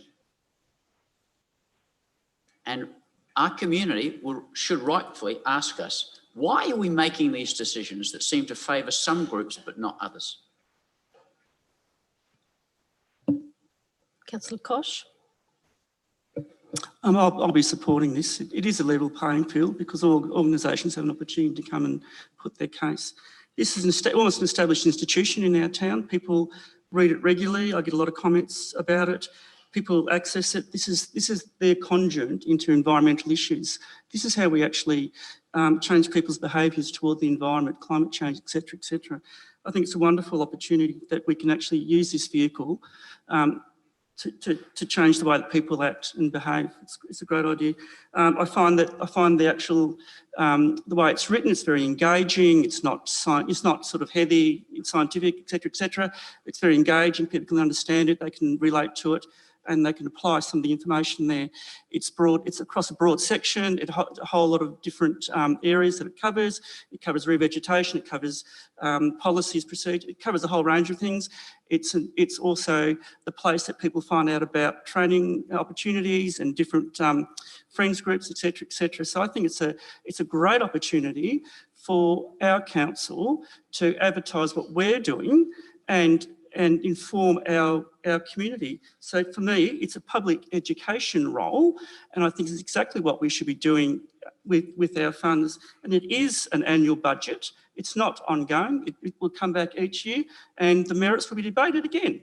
So everybody has an opportunity. So for me, I'm supporting this. I reckon it's a great opportunity for our council to tap into an established institution almost within our community. Thank you. Councillor Davies. Yeah, look, this is something that things along this line, as a member of the climate emergency panel here on the council, we've been discussing this sort of thing of how do we provide more community information about climate and environment and all of these related topics. And it's just, for me, it's sort of a simple as, well, this is a great way to do it that seems to be doing quite well for itself. I'm sort of, look, the slippery slope argument does come up a lot in council, I've found, used by, anyone, depending on whether they're for or against it, about, well, if we accept this, we'll have to listen to other people asking for things. But I'm happy to do that. That's case by case basis as to why we're here as a council, in my opinion. It's sort of, without those, the staff could run it without us, and just go through what the processes were, Then when cases like this come up, we talk about them. And in this case, I'm happy to support it. Thank you. Any other discussion? If not, Councillor Fraser, you want to close the debate? You're happy for me to put the motion? I'll put that motion. All those in favour of the motion, please raise your hand. All those against? It is carried. Thank you. Moving on to 11.3. Councillor Shanks, do you want to declare your conflict before you leave? If you could just go through that. And then, yep, that's fine. Yes, I'll be declaring a conflict. The company I work for may still have a chance in tendering this project. Thank you. So what type of conflict are you declaring, just so for the minutes? That one will be a material. Thank you. Okay, thank you. And you'll leave the room? Yep, thank you, Councillor Shanks.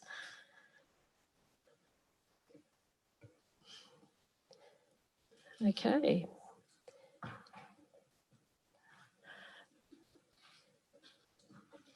Okay, so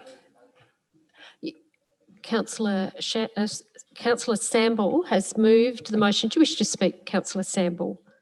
If you can turn there. Yep, there you go. Yes, I'd certainly like to proudly support this motion. The Gala Caravan Park is one of the top caravan parks in South Australia, And the managers that we have there, as you know, it's owned by the town of Gala, but the managers that we've got there treat it very much as their own.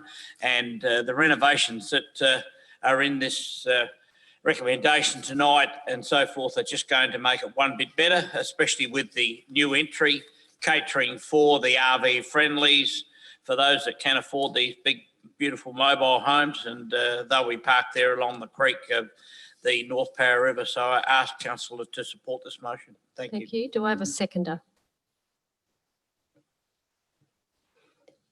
You happy to second, Councillor Davies? Do you wish to speak at all? Open it up to the floor. Councillor, certainly. Councillor Fraser? Yeah, I just want to know where the pre-tender budget came from. Be over $105,000 is a massive amount. Double. Yeah, and that really bothers me. Thank you. Mr. Delena? Thank you. Yeah, through you, Mayor. It certainly bothers the administration as well. In this instance, what we've sought to work with a building company as part of the design development. So they assisted with the architectural design through a subconsultant. We actually got as it says in the report, got 2 quotes from local builders on a 70% design, and there's been very little change from that 70% design. It's really disappointing, and it's, I suppose, we're seeing this as we've certainly identified this as a lesson learned and looking at an opportunity in terms of how we refine this moving forward. It was such a low value of work comparatively with our capital works.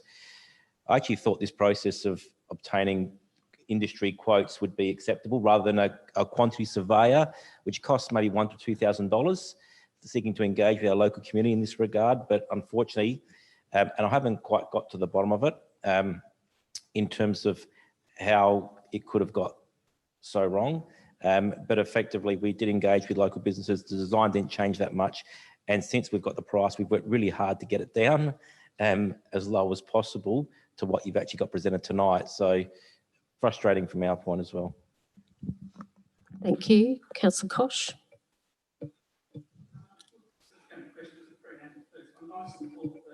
Karen Park, and I support local business. I'm just concerned that it's doubled.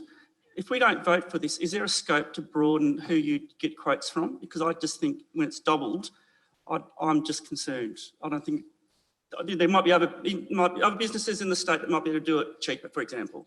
So is it possible to widen the people that might be able to do the job?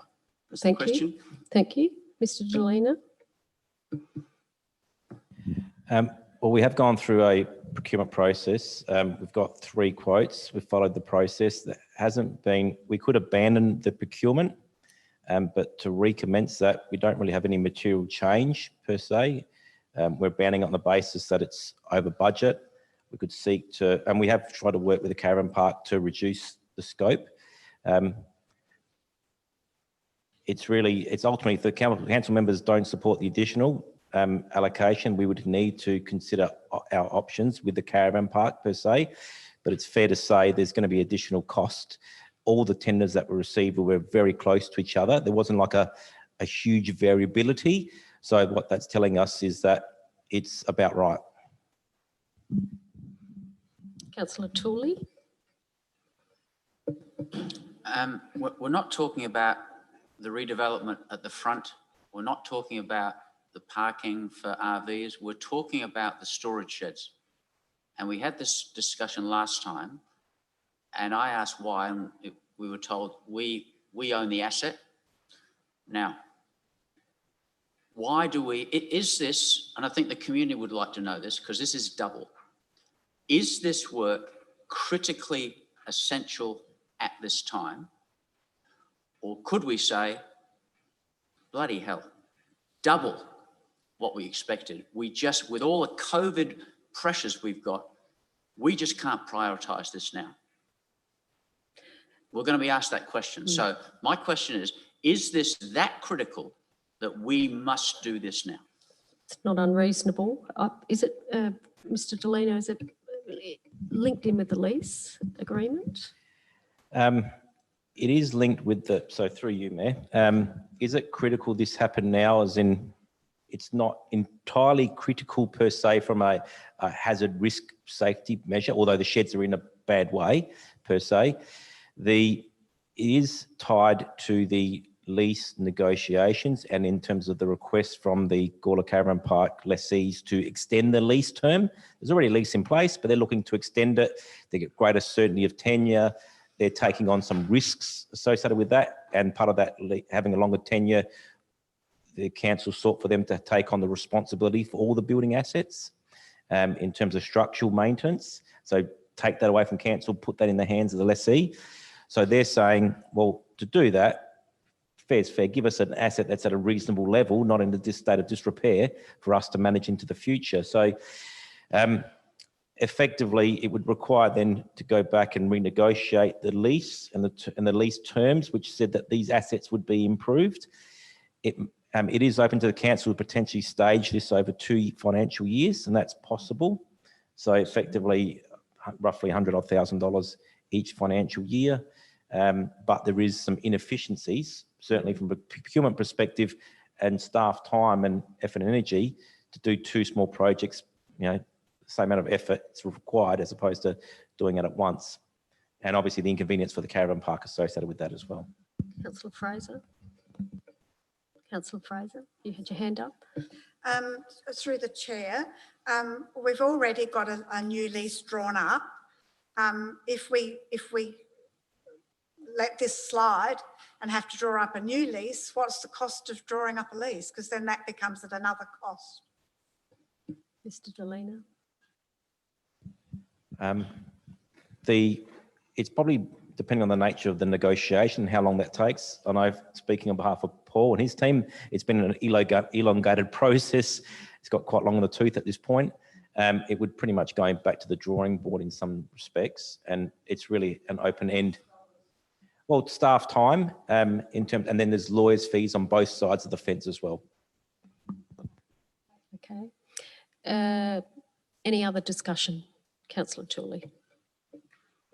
Yeah, I'd like to speak against the motion.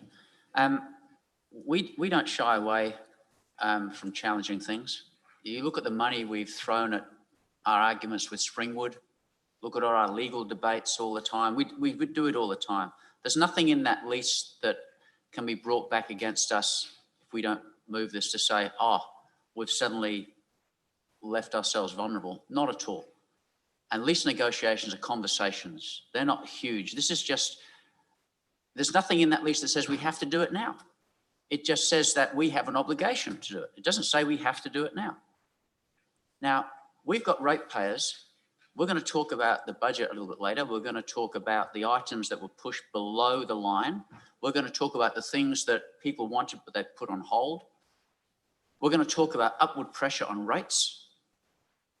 And I cannot walk down the street and look people in the eye and say, you know what, with just the stroke of a pen, I can say, oops, I didn't like it being about 100,000, but you know what, it's jumped up to 100 by another 100. I reckon that's enough grounds to say, stop the process. It's double what we thought. And we say, I'm sorry, we just can't afford that. And this all adds up. The 20,000 here, the 40,000 there, the 105,000 there. Guys, we are stewards of public money in a time of absolute financial pressure. People are hurting out there. This is not about whether they're good people that run it. It's not about that. I said last time, I applaud them for the way they struggled on through the darkest days of the initial lockdown, and they kept a roof over the head of their permanent residents. They didn't close, they didn't turf them out. I give them a gold medal for that. That's humanity. It's not about them. I don't question them at all. This is about being good stewards of the money. And I cannot support just saying, yep, doubled, another 105. Can't do it. Any other discussion? Councillor Samble, you can close the debate. We've heard Mr. Delena say that he and his staff have looked into this. I think the most important thing, this is council's asset. This is not for the managers. Okay, it's for the managers to use. But if that is accepted tonight, this is building up an asset that is owned by the town of Gala. Now, I don't want to go into a lot of other things, but I reckon if we sold the Southern Entry scrap metal, we'd probably pay for that and have a few more left over. But I won't go into that. But our staff have done a lot of work in this, and as Mr. Delena, somebody mucked up somewhere, and I think we've got to move on. That caravan park is top in South Australia.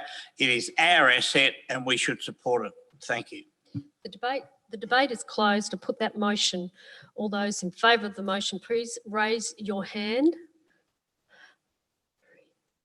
All those against?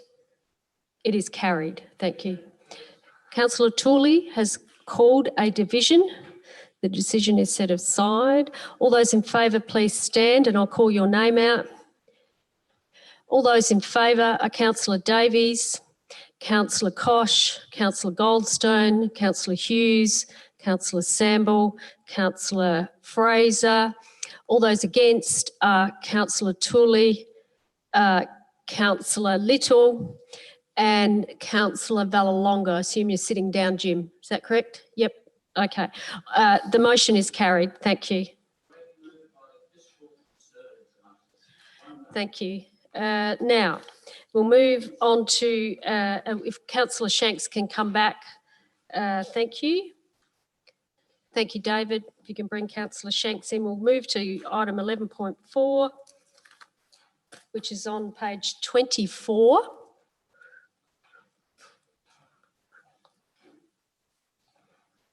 Where is he?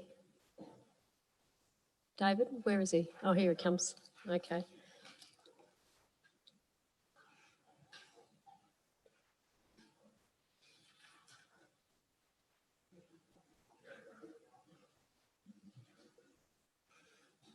Thank you.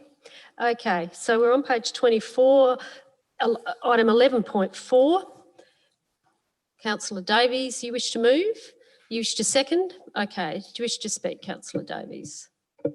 Look, this is, well, I mean, I think a lot of it's already been said by Catherine Warhurst when she came up to speak. This is a cost-saving measure when it comes down to it. It's an investment. It's something that, as has been said, you know, this is the kind feasibility plans, studies like this are the kind of thing that in the future we will make decisions on, you know, on long-term contracts and that kind of thing. And the sooner we can get this sorted out, the more we'll be able to save in the long term. I think it's fairly well documented that the ways in which it will pay for itself in the long run.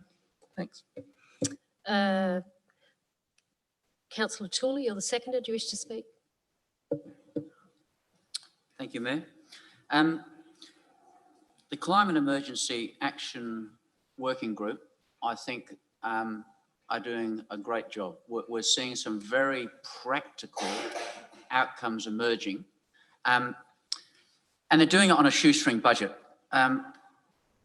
After originally only being given $5,000 was the recommended from the CEO, I fought hard to get them a budget of 20, and they haven't yet spent all of that, and they're in their second year. And bear in mind that we throw money at consultants and reports like crazy.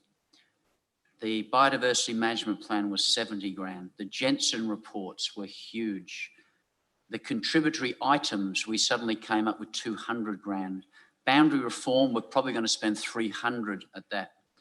And we just threw 20 grand the other day at GM out of the blue. So what they're asking for here is not even real money. They're talking about funding from the group called Carina, which is a interest-free loan. So they're really being wise in tapping into that. And the practical application of this is going to give long-term downward pressure on rates because we'll be saving money. We thought that was a brilliant idea when we invested over $100,000 on the solar PV, which we rolled out. We did our sums and said that will pay for itself in 3 years. This is pioneering. This is off-the-shelf technology being applied in a practical situation. And not only will it put long-term downward pressure on our running costs, but I'm sure Catherine will be able to do the sums with Tim and the team and give you a graph of the CO2 emissions that have been saved as a result of this investment. And this is where all of us, every councillor is going to have to go. Every decision, this is not far off happening, it's going to be legislated, where every decision we make, the lens that we look at it through will be, does this contribute to CO2 emissions or does it mitigate and reduce? And we will be forced to make decisions on that basis. So this is a win-win. This is an environmental saving, it's a financial saving, and they're also tapping into a fantastic group of community funding. So I'm just cross at Councillor Davies for getting in first because I wanted to move it. And I wanted to have 5 minutes at the beginning and the end. You've robbed me of that. Okay. Thank you. Thank you. Councillor Fraser. I have two questions. The first one is on page 26, under officers' comment. They're talking about stage 1, 15,000, and then a bit further in the same paragraph, they're talking about stage 1, 10,000.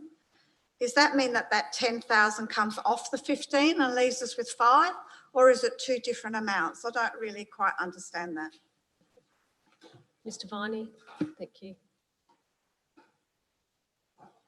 Through the chair, the cost of that project is 10,000, so there'll be 5,000 remaining. Thank you. Yep. Second question is the Carina scheme. Is that the same as the Gala Community House where you pay it off as you save the money, or do we pay it off on a certain rate? Because with the community house, when we put the solar panels up there, the money that we saved on our electricity bill is what we paid off the solar panels. So is that the way this is working? Thank you. Mr. Viney. I might actually defer that through to Jack. I know Jack, the author, is here tonight to ask that technical question, if that's through the Mayor, if that's okay. Thank you, gentlemen. If you can get to the microphone quickly. Thank you. Good evening, everyone. Look, we haven't gone that far into the exact details, but the discussions we've had is about paying that loan off over 5 instalments over 5 years. Okay, thank you. And that would be largely, you would get those savings to help pay for that. Thank you. I think that addresses your question, Councillor Fraser. Any other discussion? Councillor Hughes and Councillor Shanks. I think it's another question, but my understanding is that this heat pump would be able to use in future pools, upgrades and things like that as well. The technology and that be interchangeable. Yeah, you're nodding your head. So. Yes, that is correct. The heat pump equipment can be dismantled and reinstalled in another project or on another pool. Thank you. Yes, you may. I think we had Councillor Shanks, then you. Sorry, Councillor Fraser. Councillor Shanks. Yeah, I'll be speaking for this. As a council and as a community, this direction actually ticks so many boxes. By just changing a simple thing at the swimming pool, we lower our admissions by, as the report says, we're getting big numbers. We got 60%, I believe, 40% we're able to cut out just like that. We need to be educated in when we invest in capital works around things that can reduce our energy usage, our emissions. And that's what the feasibility study is doing. We need to be able to do targeted, educated decisions when we are investing in such things like solar, like other initiatives that can not only cut our emissions, but also lower our energy outgoings. So I think this direction is very smart play. We talk about long-term financial planning. this is it. This is what sets us up to make sure that in a couple of years' time, we can look at our 850,000 expenditure we pay in our power bill, or 600 to 850, and we can say in a couple of years' time why it's so much lower. This is a no-brainer in my opinion. Has it come at the best time? No, it hasn't. But if we look at it through a different lens for a second and say, this opportunity starting now is the right move, given what we're going to have to go through in the next couple of years, trying to catch up from what's happening with COVID-19, we owe it to the community to extend every opportunity in saving in our overheads. There is no argument that our electricity costs are a massive overhead. This has the opportunity to lower that substantially. So if you don't care about any of the emissions, think about the money. So that's all I've got to say about that. Just got a question to Tim and Jack. In the attachments, it talks about heating a lap pool. The swimming pool is not a lap pool. It's got quite a deep end, which contributes greatly to the cost to heat it to an appropriate temperature. And I noticed you've got a square meterage and square meterage of water surface area. Is that equivalent to what our pool is, or is that just a typical lap pool? Because it didn't look big enough. To the Mayor, I would have to take that on notice, but I would point out that we haven't done the detailed investigations. The next step would be to get a provider out to the pool and walk through and start to talk about the technical details. And this project involves working through all of that technical detail to come back with a supplementary report to the council. Yeah, because I think the pool it's a typical 1962 pool with a deep diving end, which contributes greatly. And sometimes people think it's a lap pool and it isn't. But thank you, we'll see that in further detail. Councillor Fraser. I'll be voting for this. Councillor Shanks actually took the words out of my mouth. It's a no-brainer. And it just, sometimes you've got to spend money to save money. And this is one of those incidents where that's true. But once again, it fits into so many things that we're doing, environmental, climate change, and it's a really good. Thank you. Any other discussion? If not, Councillor Davies, are you happy for me to put the motion? I'll put that motion. All those in favour, please raise your hands. It is carried unanimously. Thank you. Thank you, gentlemen. So now we move to 11.5, Gala East separate rates overview, which is a noting report only. Councillor Hughes, do you wish to move that we note the report? Do you wish to speak? Just briefly thank the authors for putting this together in, I think, 3 days' notice. And it's a lot of the information now is over 3 years old, but it's quite detailed, and I think it covers the whole story of the separate rate quite well. Thank you. Do I have a seconder for this, that we note the report? Councillor Fraser, are you happy to second? Yep. Yes, you're happy to second. Do you wish to speak? Any other discussion? Councillor Tooley. Yeah, huge number of attachments listed with this. Can I just get clarification what noting actually means in that, because I'm forming a view where I don't agree with all of this separate rate, and therefore I don't want to be seen to support something that I disagree with, having listened to the community. So if I support this and it says notes, what's the status of that? Is it just simply that it's noted, it doesn't give it any power, or is it empowered by us noting it? It's just noting. You're not endorsing anything, you're just noting the report. We don't get it thrown back at us later and say, well, because it was noted, therefore. No, it's just noting. Okay. Thank you. Any other discussion, Councillor Davies? Yeah, well, just to say that, this was helpful. I know that myself and Councillor Shanks both got caught up in the separate rates discussion, and everyone else seemed to be like, oh yeah, the separate rates. And it seemed to have happened, I think, a year before we were on the council. So it's good to get all of this context to be able to make the decisions.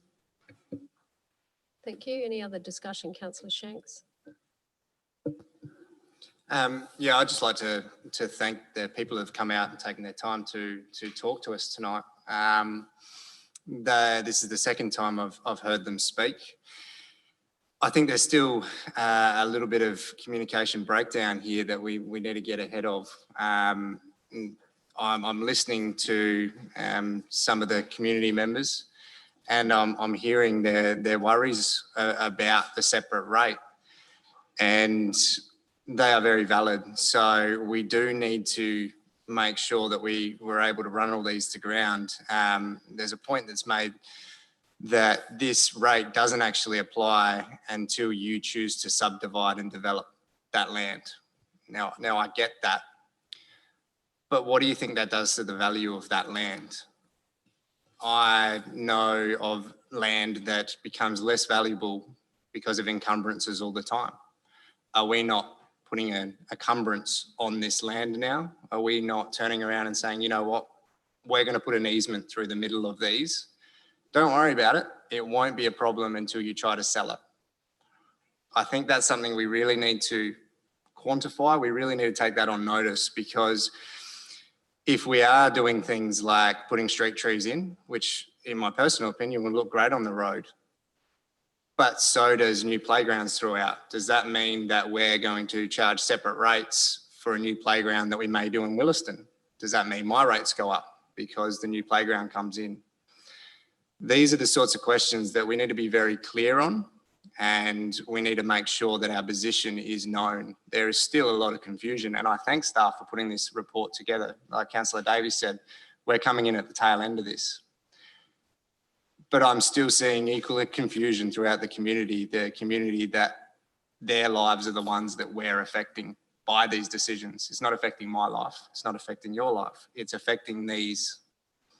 So if there is an option to spread the burden, spread the pain on the decisions that we make, i.e. street trees down this new road, then maybe that's something we need to visit, because we have a much bigger rate base than 30 people. And like it or not, by putting this encumbrance on their land, it does do something to a value. There is no argument there. We're adding an easement. We're doing something to their land that will only get paid back to us when a developer lowballs them. That's when we may see it. So I'll note the report, but just something to take on board. Thank you. Any other discussion? Councillor Valalonga, you've got your hand up. A conflict? You've got a conflict, Jim? Yes. You wish to declare a conflict? Yes. Okay. And how do you wish to handle the conflict? What sort of conflict have you got? On material? You've got a material conflict, and how do you wish to handle that? I walk away from the meeting. So you'll... from the vote. So David, are you going to put Jim in the waiting room? So we'll put you in the waiting room, Jim, and we'll bring you back when the discussion's finished. Thank you.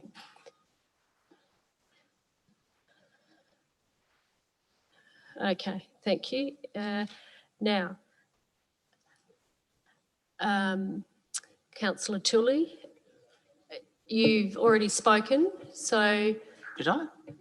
I thought I asked a question. You spoke. Did I? Yeah. Oh, well, I'm asking a question this time anyway. Okay. I'm not speaking. The question, the use of the separate rate, I just want some clarity here. From the last report and the last discussions that we had, it was tagged that the separate rate is, for example, being used to fund the trees along the highway. And we heard a couple of speakers, I remember the vet spoke, as did others, and said, you know, why are you spending so much money? So I guess firstly, is that true, that This is how we're funding those things, or potentially we're putting the money up front, but we'll get it back. So the separate rate can be used for that type of thing. That's my first question. And was it a separate rate that funded Councillor Samble's most favourite sculpture that cost $260,000? I know that came from developer contributions. Is that the same as was a separate rate? Can I have some clarity around that? No, it was developer contributions for the sculpture. Mr. Horwood, if you can clarify that briefly, thank you. Thank you, through you, Mayor Karen. Yes, the sudden entrance statement that wasn't funded through separate rate, and yeah, I can confirm that was definitely the case. And there was a subsequent question around the use of the separate rate, Gala East separate rate, Yes. for future infrastructure, Yep. and what that will be spent on. Yes. Which is in our report, but if you can Yep. just clarify that. Certainly. Yes, through you, Mayor Karen, as is referenced in the report, it is important to note the separate rates is purely really acting as a financial security mechanism to secure developer contributions towards the nature of infrastructure that's referenced in the separate rates, whether it be community infrastructure, deferred infrastructure along the link road. That's referenced in the three separate rates that we have applied. But again, Mayor, I stress, as members will be aware, this is designed as a financial security mechanism to secure those contributions. As we've actually noted in this report, there could be the case that council actually never collects a dollar of separate rates. That's right. Thank you. I think that addresses any other discussion before you got another question? Yeah. Any other discussion before I go to Councillor Tooley's? No other discussion. I'll take your question and then I'll ask the mover to close the debate. Thank you. Yeah, what discretion does council have in the way it spends the money it gets from the separate rate? So we've heard that we're using it to perhaps support deferred infrastructure and we're going to plant some trees. Could we, for example, do we have liberty to use that money if we wanted to make an entry statement along the Gala East Link Road? Would we have, under the rules, the license to do that? Can we use a separate rate to spend in ways like that? The separate rate is discussed on page 38, and community infrastructure, also future transport infrastructure, and there's been a previous reports that have listed what that future infrastructure, so community halls, open space, ovals, club rooms, road upgrades, intersection, etc. So they've been extensively addressed in previous reports, but it's also mentioned here on page 38 and also I think on 39. So I think that addresses your question of where these separate rates will be used for when the time comes to collect those. With due respect, but that wasn't quite, my question was, do we have the discretion, for example, if we wanted to build an entry statement on the Gala East Link Road, would that be legitimate use of that money? Well, this money's already earmarked and that's what the report's all about. Yeah, but we're going to get more separate rate over the time. Well, no, we've actually earmarked what the separate rates will go towards, and that's in the report. So that would be the response to that question. So is that a yes or a no? Well, it's already allocated. When we get that money eventually, when land development occurs and the developer develops the money, the separate rate will come in, and it is already earmarked for that. So I think that's the answer to that question. Thank you. No, I'm not. Okay. There's no other discussion. I already asked that. So Councillor Hughes, you can close the debate. Thank you. Just really briefly, I think with the use of the separate rate, we have been very clear in past motions that what we are doing. So it is really clear in those motions. So I do think we've been transparent with that in the motions and with working with the council staff. Yeah, I'm just happy to note the report. The debate is closed. Put that motion. All those in favour of the motion, please raise your hands. All those against, it is carried. Thank you. If we can bring Councillor Vallelonga back in. Thanks, David. Welcome back, Councillor Vallelonga. So now we're on to page 41, which is 11.6. Notes the strategic rating policy and adopts the strategic rating policy. Councillors. Okay.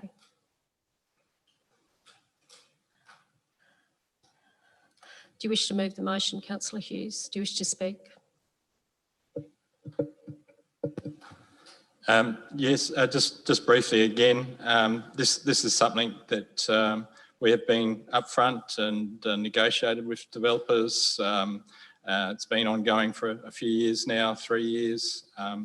The policy has been in place. It's been supported by the major developers, and it's been moving on. So I'm quite happy to recommend the officer's recommendation. Thank you. Do I have a seconder?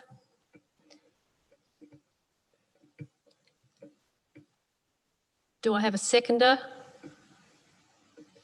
Do you wish to second, Councillor Kosh? Thank you. It's important to remember that this is to provide the infrastructure, the future infrastructure for that area, and it's only payable when it's subdivided. That's the main thing. So if it's just sold on, it's not an issue. So when people talk about selling and just selling, that's fine. But when they start talking about selling for development, well, that's different. They're actually saying that they're going to develop that block for a profit, And what is happening is that area is being uplifted by what we're doing, plus it is more desirable to develop in that area. Now, people have a lot of arguments around why it's not so desirable, etc., etc. That's the usual arguments, argy-bargy arguments that people have around negotiating whatever, the cost of things, what they want to sell, what they want to get, etc., etc. I think you need to put that to one side. You need to just accept that it's only payable when it's subdivided. And so we need to make sure that we have that infrastructure out there, because the new residents out there will benefit from that infrastructure. So that's why we need this. Thank you. Any other discussion? Councillor Tooley? Mayor, just to be clear, that the previous item we've just voted was noting. That's right. This is the actual vote on the separate rate, isn't it? No, this is the policy. But this is associated with this is connected to a separate rate, isn't it? It's connected to a separate rate, but it's also the strategic rating policy as well. But embedded in it is a separate rate. Of all Gawler East, Yeah. yes. But includes the people affected that have spoken to us. It's not the setting of that rate, But it's in there. but it's the policy only. It's not the setting of the rate. The setting of the rate comes when we adopt the budget. Right. Just I think we need to remind Councillor Vallelonga, if he had a conflict in the previous one, Councillor do we want to be Vallelonga? respectful and ask him if he has a conflict in this one? We don't want to catch him out. Councillor Oh, yeah, Vallelonga? the Debbie Dommers out there. I think there's a conflict, and I'd like to move it out of the meeting. So you've got a material conflict, is that what you're saying, Yeah. Councillor Vallelonga? So we're clear? Correct. And you'd like to leave the meeting? Yes. Thank you. We'll put you in the waiting room. Thank you. And he's in the waiting room. And we'll just note that in the, thank you, Chris. Okay. Yep. So I'd like to speak against the motion and echo some of the views, even though it might be policy, it is effectively locking in the notion of the separate rate. And whilst there's a broader issue here, I'm opposed to the general rating structure, given the COVID situation. I'm not a fan of that. I've talked about that in my views on the budget. That we're rating in a way effectively to catch back the money that we may give as an offset to people. I don't agree with that. I think we've got to get to have some pain, and we should be really cutting our budget to find ways to support and not put a cost burden on. I had a gentleman ring me and he typifies what a lot of people are facing. He was a very well-positioned businessman, and overnight his job went.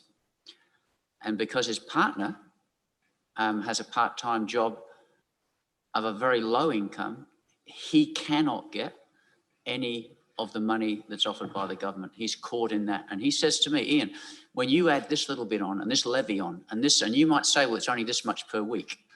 He said, it's killing us. And I'm lucky. I'm in some ways not experiencing that hardship, but I empathise with the people that are. And I've heard tonight even more detail. I hadn't realised the small amount of money that DIPTI is paying when it slices your block up, when it takes some land off you, that you may have thought about this as your whole future, and suddenly a road comes through and you're hit with a separate rate. I didn't understand this about the taxes you pay because I'm not in that world, but the amount of money they also pay in these other taxes. And then your land is split up to make it less valuable. And then the amount that DIPTI acquire, you get very little for. And you know what? There ain't nothing wrong in making money. It's making money makes this world go round. We want our businesses to make money. And people having land and a future to pass on to their kids, that's very real. And I've heard some very real stories. In fact, I was surprised at the last meeting, we had one person say to us, I'm really concerned for my business if GM comes in. I heard two members of this chamber say, well, that's enough for me, a ratepayer. We have to listen to him and his business. The 5 other people that talked about the impact on them, there was no voice to say, well, you've spoken and we better listen to you. Well, I am. I'm going to be the one that says that. And I will be guilty in the past of perhaps blindly supporting some of the stuff that came to us from the finance division about separate rates and things. And I don't think I did my due diligence. I don't think I really understood the implications. But listening to the community about this separate rate and the way it's whacking them, they've convinced me.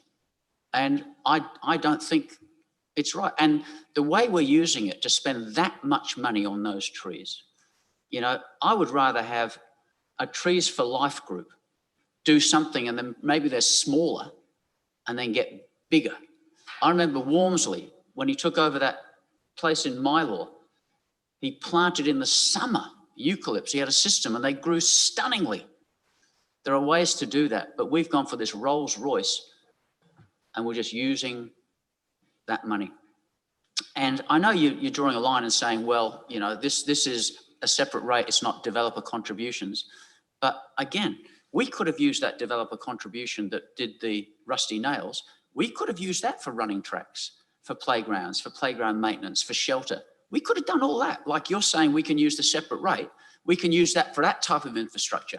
But we squandered that and the community hate it. And our community are telling us they don't like $500,000 spent on those trees, and it's coming from a separate rate. And these are people in our community, they vote, they pay rates, and they're hurting. So you'll probably find me voting against all of these related budget items tonight for that reason. And I may use my 5 minutes every time to tell the same story. You may be sick of me by then, Councillor Little. Thank you. Councillor Goldstone. I just wondered if we could get a couple of comments on the ramifications of not adopting this policy. I don't know from who. Mr. Hall, if we don't adopt the policy, the ramifications, please. Yes, through you, Mayor Karen, in relation to the strategic rating policy, that's reviewed every year as part of the sort of budget in conjunction with the budget process. So in short, if the policies with the track changes weren't to be adopted tonight, the existing policies as they stand at the moment would remain in place. Yep. Okay. That's the ramifications. Thank you. Any other discussion? Councillor Davies. So just following up on that, so the existing policies, they also include the same stuff about separate rates? That's right. Okay. They're in place. And They're already in the old place. clause will In the- still remain. okay. We won't have the new clause. Okay. Okay, thank you. Councillor Hughes, you can close the debate, please. Thank you. Yeah, there does actually need to be some minor tweaks, as mentioned, that will be in this document. It's already gone through our processes already. So it is important, I think, to actually have the updated version and policy in place. I do think it's really important to get this through tonight. I do think our rates are very, very high for Gala ratepayers. I do think we have to be very strategic in how we look at helping all our ratepayers, and I think it's very important that we continue to look at that in the future and look at potentials for savings right across the board. So and these sort of documents sort of help steer that work, which is really vitally important for us as a council to work together on and sort of come up with innovative solutions, which we have done with some of our other rating policies as well. Just the way we've staggered the rates on our commercial businesses, so the smaller commercial businesses actually are actually getting fairly good savings, and the bigger, the supermarkets and things like that actually pay a higher. So that is really important, and it's something that we as a council brought in, and at the time it was very innovative, and it's something that still is innovative really in the world of local government, but it's something that we have to continually work on and look for solutions to sort of look at reducing our overall rate in the dollar that all ratepayers are paying. But I'd recommend that people vote for this motion. Thanks. Thank you. The debate is closed. I'll put that motion. All those in favour of the motion, please raise your hands. All those against? It is carried. Thank you. Councillor Tooley has called a division. All those in favour, please stand. And I'll call out your names. Councillor Davies in favour, Councillor Kosh, Councillor Goldstone, Councillor Hughes, Councillor Fraser in favour. All those against, Councillor Tooley, Councillor Little, Councillor Shanks and Councillor Samble. The motion is carried. Thank you. You may take your seats and we can bring Jim back in. Thank you, David. Hello, Jim. So we're on page 45 now, the adoption of the budget of the agenda. Oh, I'd rather not. I'd rather get the budget adopted if we can. I think Mr. Horwood would very much appreciate that. Well, all of us, and in fact, our community would appreciate that. And then perhaps we'll have a break. I think that might be appropriate. Are you happy to move the officers? Absolutely. You are the mover. Yeah, You have the floor. I'll pass this. There's been a lot of debate about it and it does need to be passed tonight, but I will be putting a motion on notice about the shelter on Barker, on Barker Terrace or Barker Road, or no, in Barker Park, to come, get it right in a minute, to come back to council. I didn't realise, I voted for that, but I didn't realise it was going to be a Taj Mahal. So I really, $35,000 for a timber shelter, I just think that's a bit excessive. I envisage something like an Apex Park. There's already paving there, so it's not really, there doesn't have to be any landscaping. I just think that's massively excessive. So there will be a motion on notice for that to come back. All that will do to the budget is save some money. It won't put any extra money onto the budget, and it is very important to get this passed. So, thank you. Do I have a seconder for this motion? Councillors? Councillor Hughes, you happy to second? Do you wish to speak? Yeah, it's very similar to the previous motions that we've worked on as a council. We are looking at operating deficit of $1.68 million, which is a fair bit of pain to help our community in this time of COVID. It's only a very, very small, modest rate rise, and we do have this deficit as well.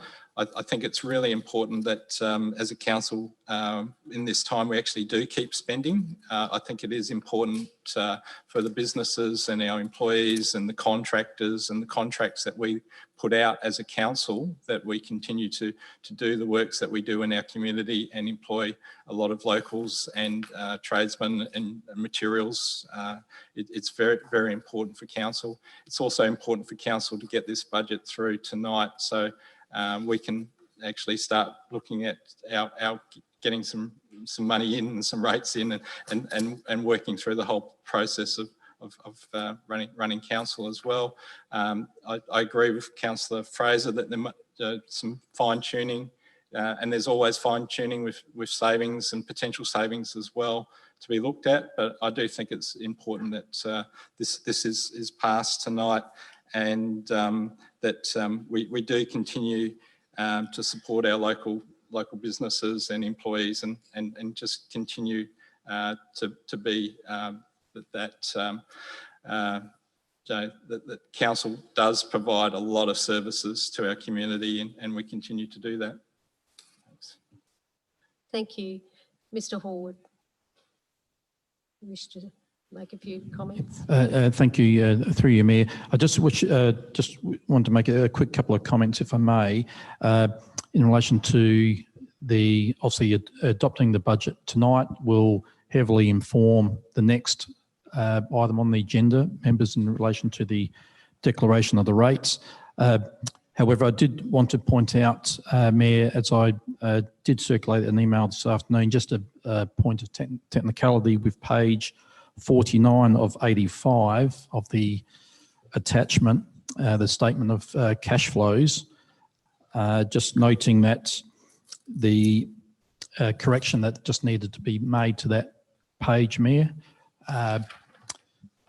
in reference to the final figure, cash and cash equivalent at end of a reporting period, just a correction that needed to be made there, which I just wish to bring to your attention so that it can be considered accordingly, because the bottom figure there of 9397 should be 100.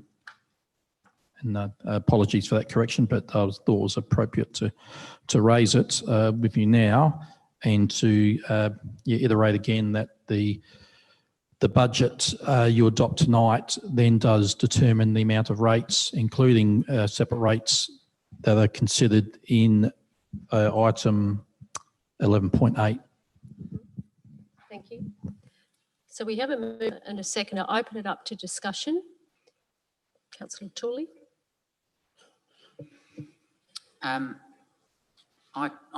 Question. Number one, on there it says that we are noting that council has considered the feedback received from the 2021 budget business plan consultation as referenced within this report. Now, if I was to support this motion, then I'd be saying that statement is true. And I do not know if it's true, because I've had a look through the report and the attachments, and it's not jumping out at me, this so-called referencing that the feedback has been considered. Could Mr. Horwood please give me some specifics in the report that make that statement true? Okay, so we've had quite a bit of discussion on this draft budget, Mr. Horwood, and we've worked very closely with the Gala Business Development Group, and I would have thought that will constitute quite significant feedback that has informed the documents that we have tonight. Would that be correct? Yes, through you, Mayor. To answer Councillor Tooley's question, I'd refer members to predominantly page 53 of 136, but also referencing in the 11.5 item recently passed, there was a further reference there. I have articulated their members in terms of the submissions that were received, and bearing in mind the key purpose of the meeting at the 11th of August, special council meeting, was to discuss and consider the submissions that were received, which was done on that night. Thank you. To inform this report now. Do you wish to speak to the motion, Councillor Tooley? Thank you. Well, that confirms for me why I won't support this motion, because I find that wording misleading. I look at page 53 and I see something like 105,000 for additional funding, 45,000 towards audits. I heard all of those speakers at that very meeting that Mr. Hallwood talked about argue against the rate, and yet that's not reflected. It's not reflected in the report. I don't believe statement number 1 is true. I think it's spin, I think it sounds good, but I do not believe that we have really and truly considered the feedback that we've got. I think what we've done is what we always do. We filter out the bits we don't like and we let in the bits we do like. I will agree with Councillor Fraser on the issue of the cost for the shelter. I think we unanimously agreed to fund that, and we said we did not need a budget bid. Mr. Annett challenged us and said we should put in a budget bid. We were so outraged that that shelter had been taken down without asking us. And as Councillor Little, I remember he spoke passionately about how that shelter was used to support the homeless and it gave a safe haven. And I've seen the people on these freezing cold nights as I've driven past there, sitting in there with no shelter. And I ask myself cynically, has this been inflated to 35,000 so that people like Councillor Frathers and others will say, whoa, way too much? I know that Councillor Shanks with his building group could build that for under 10,000. I know I could go to Stratco and I could get an off-the-shelf 6x6 shelter. There is already a foundation there. So I do agree that that's inflated and doesn't need to be that. But we approved the shelter to be built without a budget bid. Look back at the minutes. CEO Annett challenged us and said we should put in a budget bid. We unanimously said no. We said we're outraged that that shelter was removed without asking us and with no plan to replace it, when it's a shelter that our homeless people who are doing it tough, who are rough sleepers, they used that.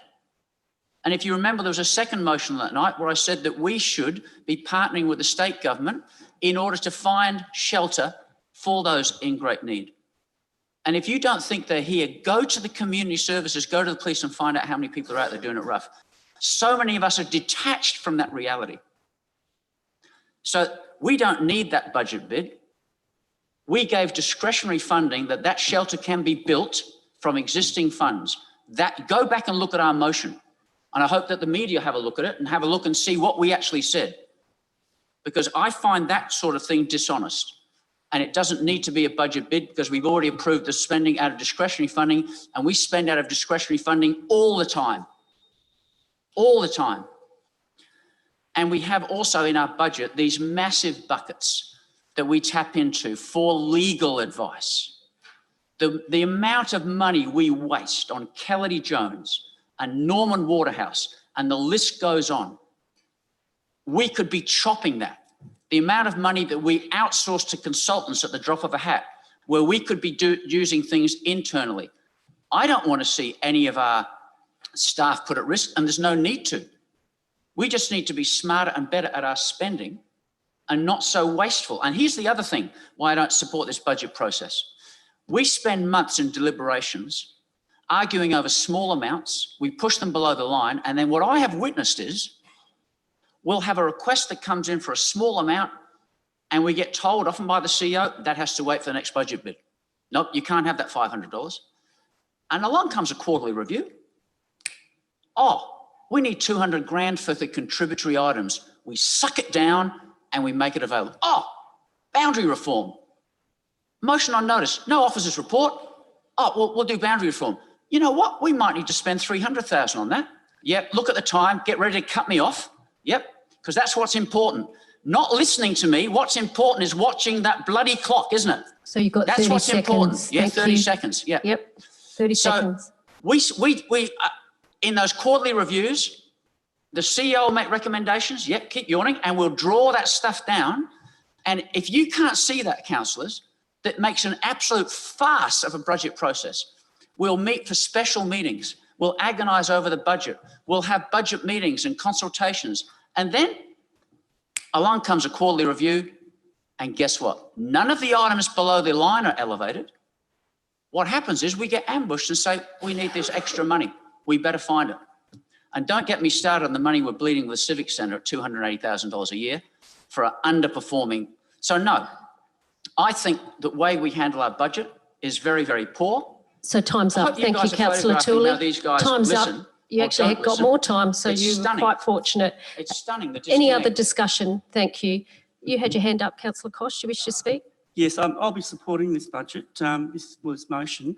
We've gone through a really big process, quite rigorous, and a lot of us actually attended, and we have threshed it all out. We've looked at it. We've looked at above, below. You know, we've gone through all the meetings. We need to pass it tonight because we need council to keep on functioning. We need to keep employing our staff. We need to be engaging with our contractors. We need to be providing all our services. We need to show confidence in to the community that we're operating, that we're doing all the things that we're supposed to be doing. We've got good governance, etc., etc. So, you know, we've been through the process. We've debated it. We've agreed on it. And I think it's just time now. And it's been delayed as well. It's actually been delayed. We should have passed it months ago. We've taken into account the COVID. We've taken into account, you know, the process. We're providing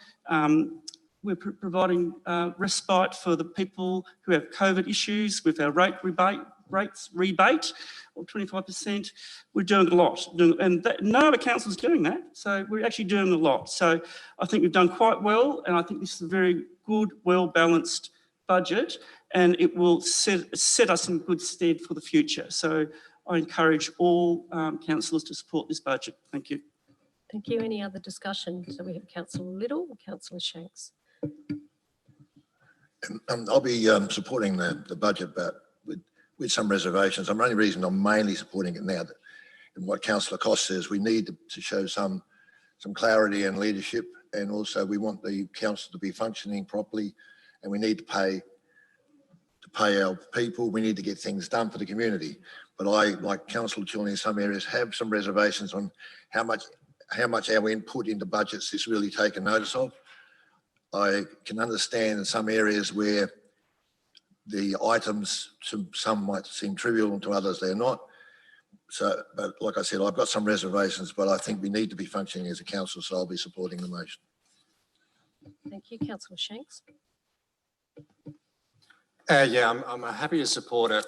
And I do believe the Gala Business Development Group have worked really closely in their setting of what they require to support their businesses and the like. I guess the reason I'm comfortable in voting for this is for the reasons that Councillor Tooley pointed out. Yeah, we have another crack. We find something that we don't agree on and we come forward.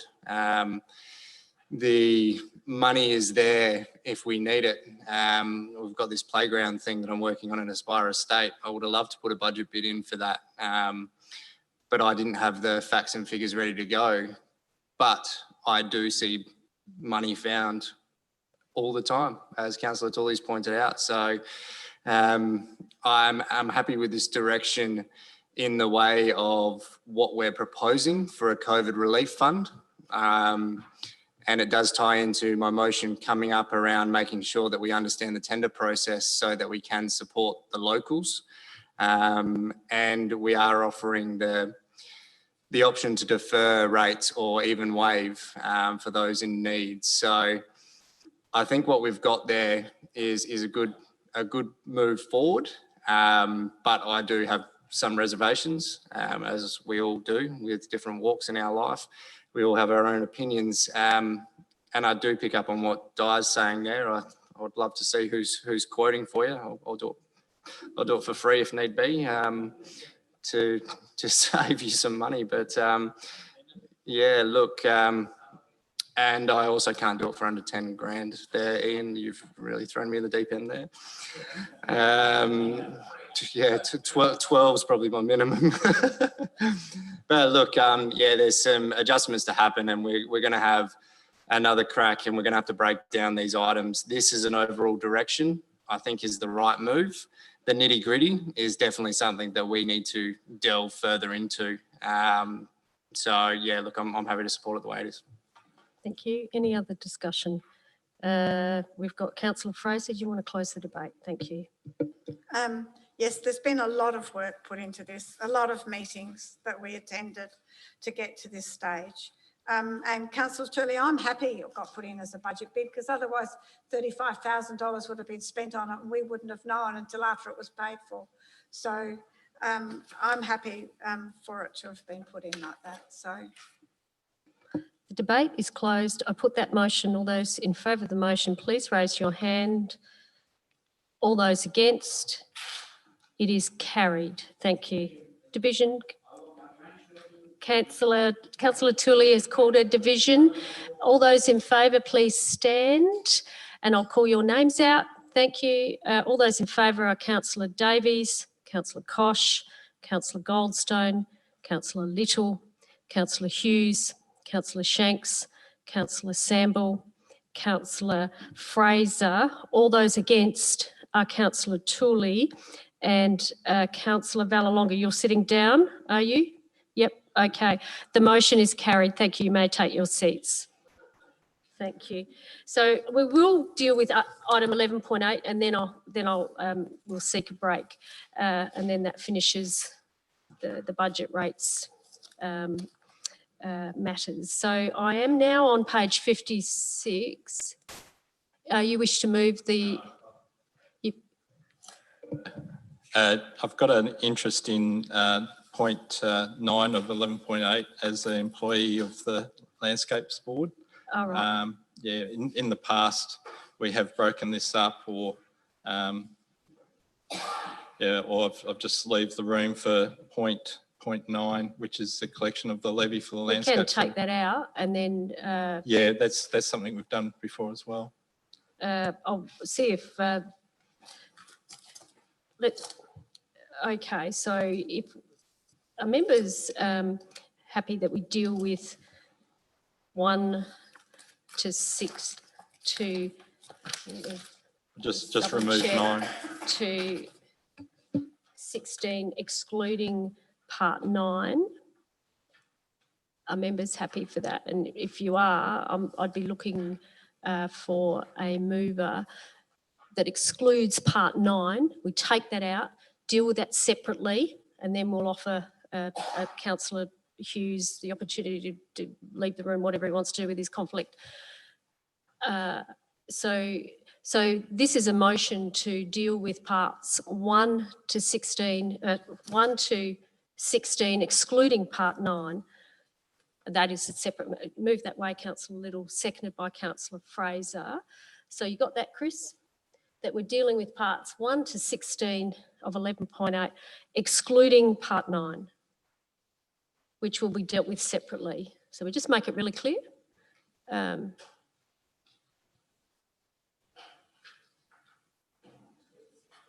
Excluding part 9, excluding part 9, which will be dealt with separately. Just so we're clear what we're doing. You happy, Councillor Little, with that wording? Councillor Fraser, you happy with that wording? Excluding, I'll just get rid of that I. Oh, lovely. Thank you, Chris. All those in favour, please raise your hand. All those against? All those in favour? It is carried unanimously. So we will deal with part 1 to 16. We won't be dealing, we'll remove part 9 out of this matter for the time being, and we'll deal with that separately. So, councillors, we have declarations of rates and service charges. Mr. Hall, do you wish to make any opening statements? Thank you. Through you, Mayor Karen. Obviously, with council now having adopted the budget, this is the setting the rates and charges for the year. As earmarked in the series of recommendations, which is essentially adopting the general rates, which is part of item 4, and then the various separate rates articulated in the report and the waste management charge, etc., and the payment dates. We have endeavoured for members to provide background context information in the body of the report, but certainly more than happy to answer any questions that members may have. Thank you, Mr. Horwood. So, councillors. Does anybody wish to move the officer's recommendation? Councillor Fraser, you wish to move that way? Do you wish to speak? Yes, I'm happy to move this. If we don't move this, well, then what we've just voted on is invalid. So there's really not a lot of choice there, but I'm happy to move it anyway. Thank you. Do I have a seconder for the motion? Councillor Little, do you wish to speak at all? Any discussion? Councillor Tooley.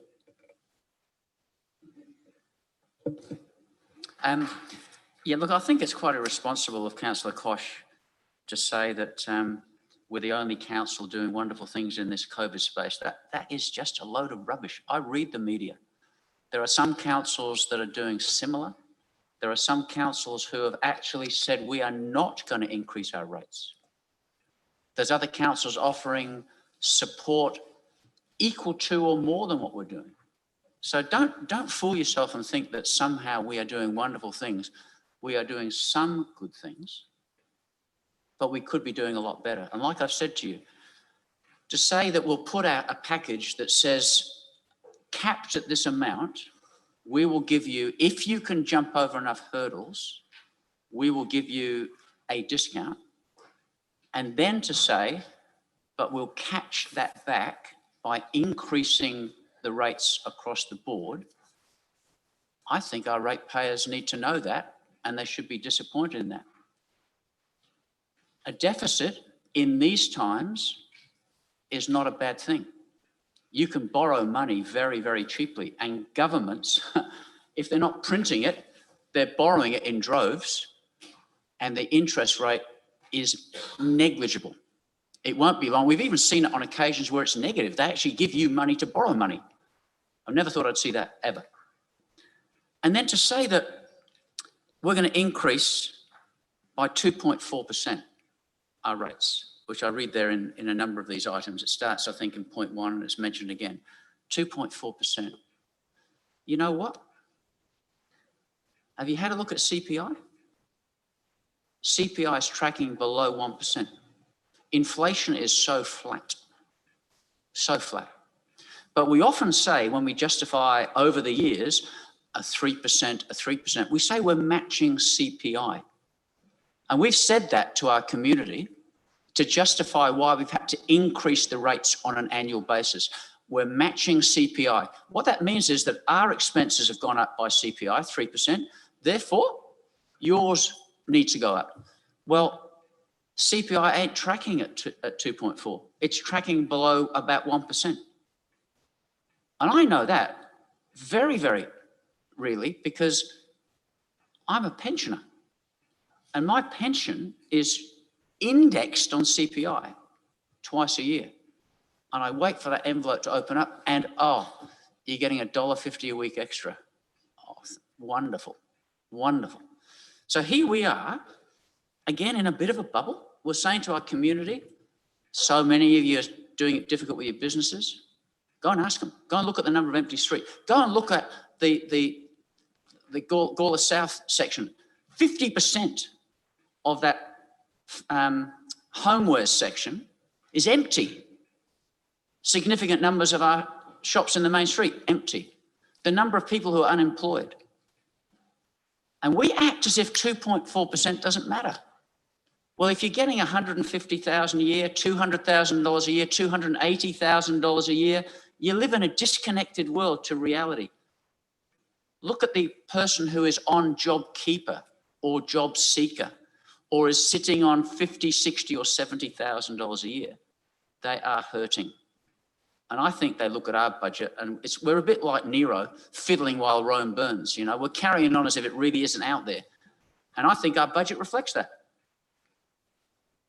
You know, I've asked time and time again for a real workshop where we, as the council members, the elected members, put the axe to it. Because you know what? The moment tonight you rubber stamp that budget, if any criticism comes to the admin, they walk away and say, elected members voted. It was a decision of the elected members. You own it, elected members. And they wash their hands of it. Well, you know what? Do what you're elected for, guys. Do what you're elected for. Have a workshop, cut a knife to the budget. And I'm sorry, Nathan, I know your intents are beautiful, but never once have I ever seen a submission from us come to a quarterly review. It's always been from them down. We've never been able to get anything above the line at a quarterly review. We've never been able to get extra money in a quarterly review. It's always come from the top down. We got $200,000 for contributory items. We want the extra money for the boundary reform. I'm yet to see it go the other way up. So I wish you luck with that, with the playground stuff. But yeah, you know, eyes will be opened 30 as time seconds, goes thank on. you, Councillor. How long have I got? 30. 30 seconds? Yep. Beautiful. Well, you know what? I might just, to keep council a little happy, I might stop there. Thank you. Any other discussion, Councillor Kosh? Supporting this motion, just a couple of things. The CPI is on a particular basket of goods. What we go on is a different basket of goods. So you can't actually compare CPI. It's... Keep going, Councillor Kosh. Keep going, Councillor Kosh. Keep going. Thank you. Keep going, Councillor Kosh. Keep going. Thank you. It's like following the clown car. Anyway, you can have a workshop if you like, but that means slashing everything and potentially it looks like slashing services, which looks like slashing jobs. So if Councillor Tully wants to stump up to that, that's fine.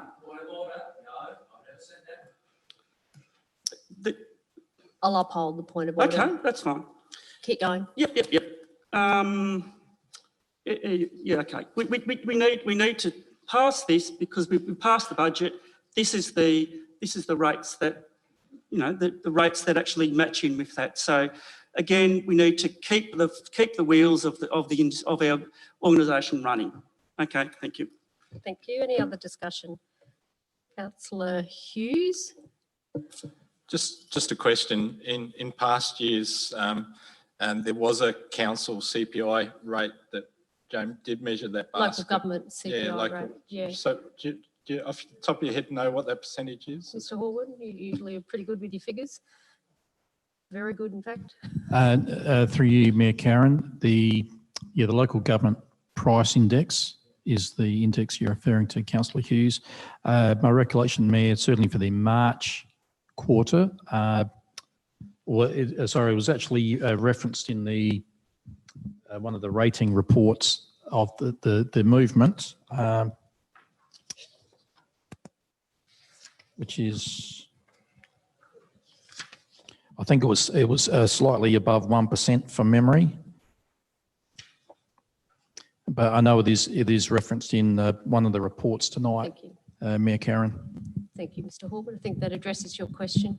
Any other discussion now? Councillor Fraser, you can close the debate. Oh, sorry, Councillor Shacks, I beg your pardon.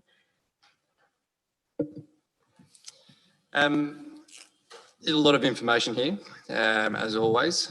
I find it funny that one after the other means you're snookered by voting for one. So that means that you have to follow through. I wouldn't mind just offering up an amendment if I could. Every item that we're talking about, the Gala East separate rates, be deferred.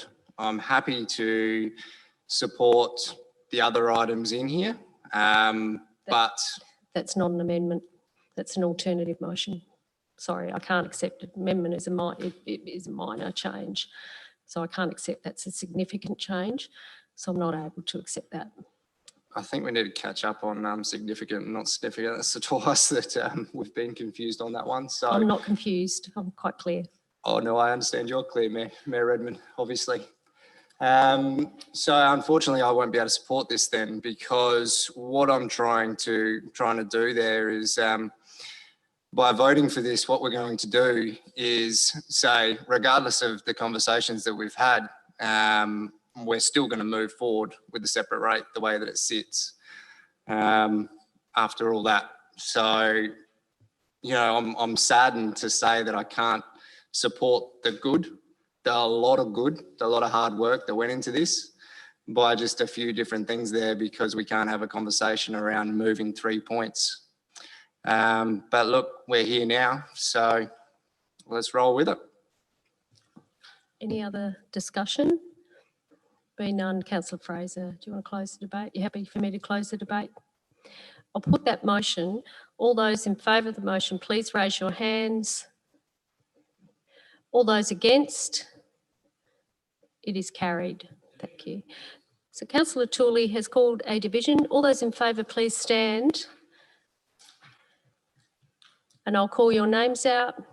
All those in favour are Councillor Davies, Councillor Kosh, Councillor Goldstone, Councillor Little, Councillor Hughes, Councillor Fraser. All those against, if you can remain standing, all those against are Councillor Valalonga, Councillor Tooley, Councillor Shanks and Councillor Samble. The motion is carried. Thank you, everyone. You may take your seats. I think we'll have a break now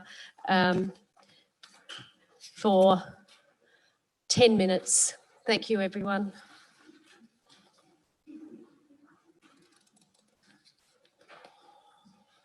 Right, I'll just stop. I've started, got the budget through. So that's well done.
I think we'll get back.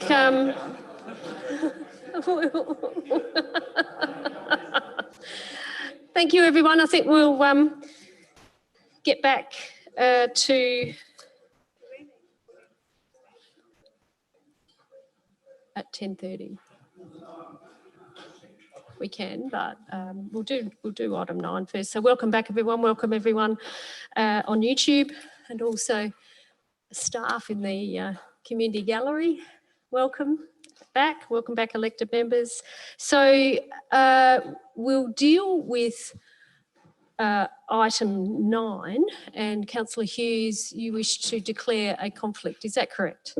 Yes, that's correct. I am an employee of Northern York Landscapes Board, and I'll be leaving the room.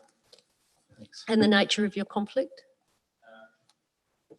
But perceived interest because the levy is collected. Okay, thank you. Thank you. We'll allow Councillor Hughes to leave the room. So we have item 9, which is a separate rate for the State Government Regional Landscapes Levy. You happy to move that way, Councillor Fraser? Do you wish to speak at all? Do I have a seconder? Councillor Goldstone, do you wish to speak? Any discussion? Councillor Samble. Can somebody put me right as to why we are collecting this for them? Mr. Horwood, thank you. Yes, thank you. Through you, Mayor Karen, it's a legislative requirement to do so. And basically, we're just collecting the funds on behalf of that state government agency. So we collect it through the rates and then pay it to the agency on a quarterly basis. But it is a legislative requirement to do so. And we do collect a very nominal fee in the order of about $5,000 to collect it. Thank you. You wish to speak to the motion?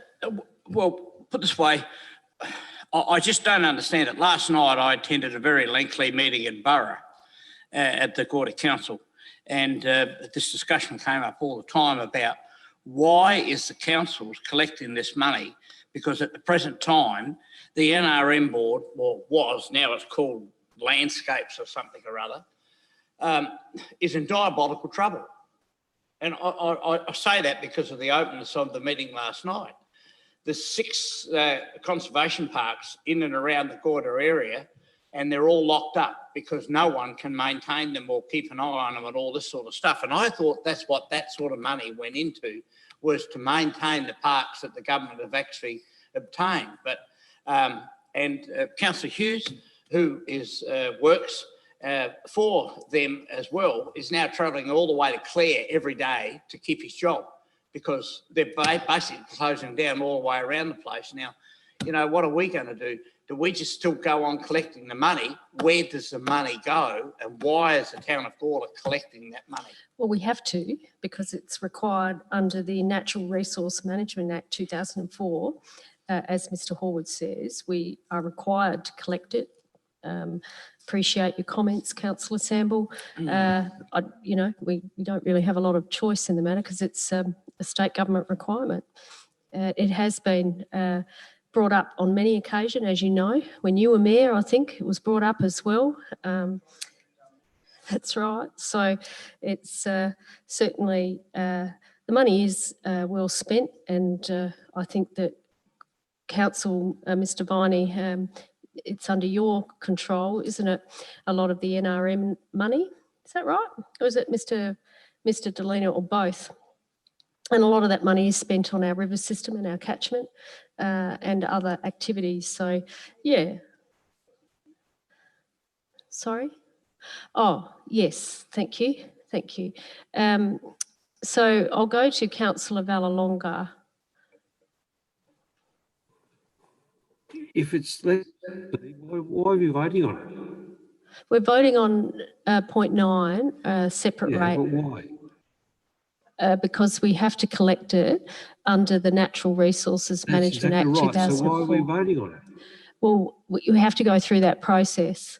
It's still a requirement that we have to actually do that. It sounds crazy, doesn't it, Jim? But we do have to go through this process. Can I ask a funny question? If the council votes it down, what happens there? Well, would be in breach of the Act, I think, wouldn't it, CEO? Yeah, so I think we'll keep moving, but thank you, Councillor Vallelonga. Any other discussion, Councillor Shanks? Yeah, look, point 9, I'm happy to support. I just wanted to, thank Councillor Hughes for declaring an interest. What he's actually done is given us the ability to split an item out and discuss it separately. So the opportunity there was, very beneficial. So, look, I'll be supporting this point. Thank you. Any other discussion? Yep, Councillor Tooley. I fully endorse Councillor Vallelonga's point. This is bizarre, but we have the right to vote. I've opposed all of the rates collectively in the previous motion for the reasons I've articulated. I'll be voting against this one, and I encourage all of my fellow members to vote with me against it, and let's test the waters with the government to see if we say no, they'll have to find another way, because I think the Mayor knows this from the LGA's point of view, that they've also, on many of these levies, kicked up a bit of a stink and said, why do we have to keep doing all of this on your behalf? And there are a number of levies. So why don't we test the waters? Let's be bold. Let's send a message to the government that says, like Sean McAuliffe's opening, the window comes down, I'm putting my head out and I'm yelling at the top of my voice, I ain't going to take it anymore. Thank you. Councillor Kosh. Look, I'll be supporting this. Not only is it a legislative requirement, it's also a great benefit to our community. The monies are used within our communities and their parks. This new landscape bill has, well, good or bad, it has actually devolved a lot of the decision making back to the community. So you've got your landscape boards, and the whole aim is that those boards then decide on the priorities for their area. So the York and Northern and York Natural Resource Management Board, they'll be looking at projects within our area. So that's sort of us borough right in the York Peninsula. A really interesting one that they're actually looking at is rewilding the York Peninsula. So that's the bottom of the York Peninsula. So they'll be introducing a whole range of native species down there. And it's going to have an environmental and a financial benefit, in particular, taking away a lot of the predators, which will actually benefit the farmers. So they're doing some really wonderful work in that rewilding the York, and they're going to do a small bit, then they'll go a bit further. So that's will be one of the biggest rewilding projects in Australia. So the money's going to some really, really good things, and it does support those organisations. I'm a member of a couple of friends groups, and we're finding that more of it is coming onto us as volunteers. And we take up the slack because we believe strongly in in managing the native vegetation and the animals and the biodiversity. It's not, probably not the best thing, but that's what's happening, and that's the reality of what's happening. So I'm quite happy to support this and ensure that the funds can go to the board and they can fulfil their what they want to do, which is commensurate with what the community wants. So it's a good way of getting that environmental outcomes in our community. Thank you. Any other discussion? If not, Councillor Fraser, you certainly can. There you go. I'd just like to thank Councillor Kosh for that, because I was just thinking it's another government funding thing that has been pushed onto us. But then I guess if the government did it, well, then they would say where the funds were going to go, and then we might not get any of it at all. So I hadn't thought about it like that. The debate is closed. I put that motion. All those in favour of the motion, please raise your hand. All those against? It is carried. Thank you. If we can ask Councillor Hughes to come back into the room. Thank you very much. Now, if we want to continue after 10:30, I'd suggest we move a motion that way. Otherwise, we'll run out of time. You happy to move that way, Councillor Shanks? Thank you. That we have an extension of time for half an hour. You happy to second that, Councillor Davies? Thank you, Councillor Shanks and Councillor Davies. All those in favour? All those against? It is carried. Thank you. So now we move to, I have had a request from staff that we move item 11.17, the submission to the Natural Resources Committee Urban Green Spaces Inquiry, because that needs to go in tomorrow. If we can move that forward and discuss that now. Are you happy to move that way, Councillor Goldstein and Councillor Davies? Are you happy to second that? So this is the submission item 11.17 on page 115. All those in favour that we move it forward? Carried unanimously. Thank you. So we will be discussing item 11.17 now. There you go. Now I'll take it as read because we will run out of time. Now let's have a look. Are you happy to move that way, Councillor Kosh? Yes. Are you happy to move? Do I have a seconder? Councillor Fraser, in that order. I'm very happy to support this. There's some really good initiatives in this whole in the submission. A couple I just really want to talk about. One is the the deep soil that's allocated. I think it's 7% now in Service Row. For example, in Victoria, it's actually up to 20%. And that allows you to actually plant a bigger tree, because we know that trees provide the shelter and the shade and everything else. And as we get we're getting a warming climate, we need proper sized trees. So that would be something I would include, that we actually increase the amount of bare space. Because what happens is a lot of the private open space is actually paving, for example. So you actually need open space, you need the space for the water to infiltrate, you need for gases exchange, you need the trees. Because I think at the moment, you can only have a very small percentage of the block would be covered if you've only got a 7% of soil. So that's important. The other thing I really want to talk about is micro rewilding. And this sort of comes on from the actual York Peninsula stuff I just talked about. There's a whole lot of research coming through now that when you're actually connected to natural spaces, this is remnant vegetation, you actually come in contact with what's called our old friends, which are the microbes in the soil, which actually inoculate our gut. And you can't go past any show on television that doesn't talk about health show that talks about gut and microbes and everything else. What they're finding is that when you actually have a remnant vegetation, the microbes in the soil are the ones that we used to have, our old friends, and that actually benefit our health, our mental health and physical health. And what they're finding is that if you actually do a revegetation program, those microbes actually recolonate that area. So they're talking about the advantages of actually having remnant revegetation within our communities. And there were some studies done through the Adelaide University, and the research was actually undertaken at Playford Council. I've got the research here. I won't go through it, but you can have it if you want it. It's a bit heavy reading, but anyway, it does have some good outcomes. But essentially, it's looking at the benefit of native vegetation in the urban setting to benefit the health and well-being of your community. So that's quite an exciting thing. So I would hope that we'd also include in there the effect, that we actually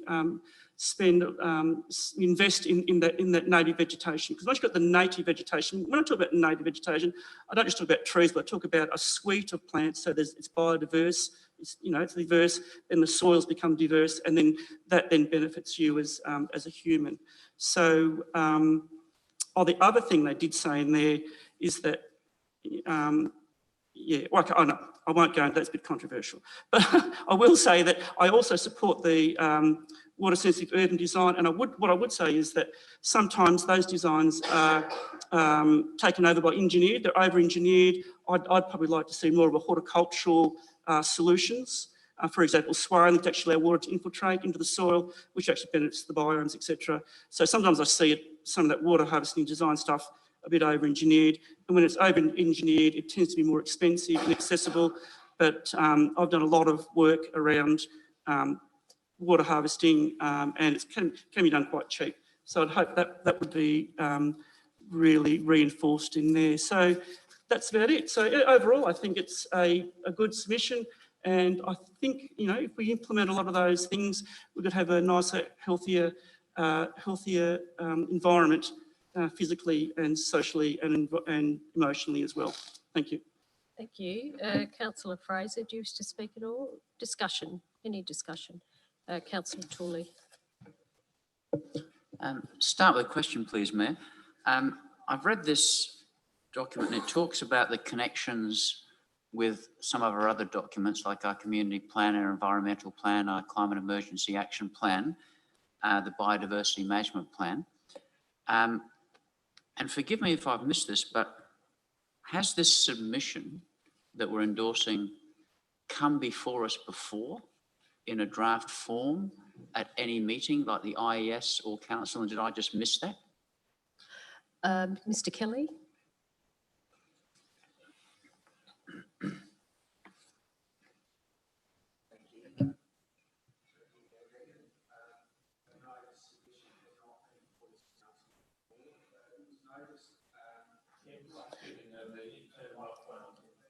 Sorry, it is hard to tell because that's a really quiet microphone. Have you got it on? All on? All good? It's got a light Green, on. beautiful, Thank you. lovely. Through Mayor Redmond, thank you. This submission has not come to the council before. It was noticed fairly late. It was forwarded to me by another member in another council, and I hadn't seen it. I drew it to the attention of Jack, and we had a discussion, but we'd already missed the opportunity to put it in at the last council meeting.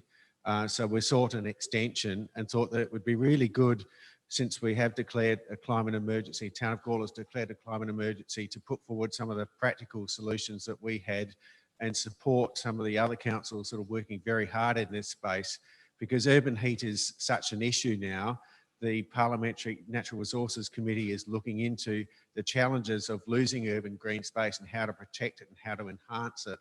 A lot of the work in the planning reforms has not actually addressed it to the extent that we're going to stop losing canopy and green cover. And this was an opportunity to look at other ideas about how you could incentivise, how you could use the Planning Development Fund to reinvest into urban green space and do a number of other things. It's very much complementary to the planning reforms which have been going through, and it does link to them that we really want good regional development plans that are consistent with the state strategic policies for urban green cover and tackling climate change. But it's supportive of that and comes up with its other initiatives to provide to the Natural Resources Committee to consider as well.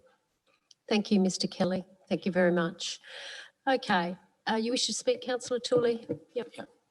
I think quite obviously I'll speak in favour of this, but I would like to make the point, and I think maybe the reason is that our officers got caught short as well in that they didn't know, but I do find it very difficult. I do thoroughly prepare. I like to read. I like to digest, even though there's just great swags of this stuff. Today, I think I spent 8 hours on this stuff preparing for tonight. And I would have appreciated some forewarning that said, hey guys, this is coming in the pipeline. It's a rush job. We've got to get it in. But you know what? We'll send you through a draft. We'll let you know we're doing it. Whereas to get this in the package, which we got late, I think Friday, and I couldn't look at it over the weekend or Monday, had to look at it today, Mayor. So I just would like to make that point that could we please ask that we get really good timing, because we can do a better job when we've digested it. We can give you good constructive feedback and we're in a much more informed position. That's the first thing I'd say.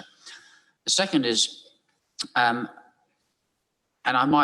it might be considered that I rarely agree with Councillor Kosh, but I do agree with his points made on this, and they echo what I said to Council when we made the Climate Emergency Action Plan move.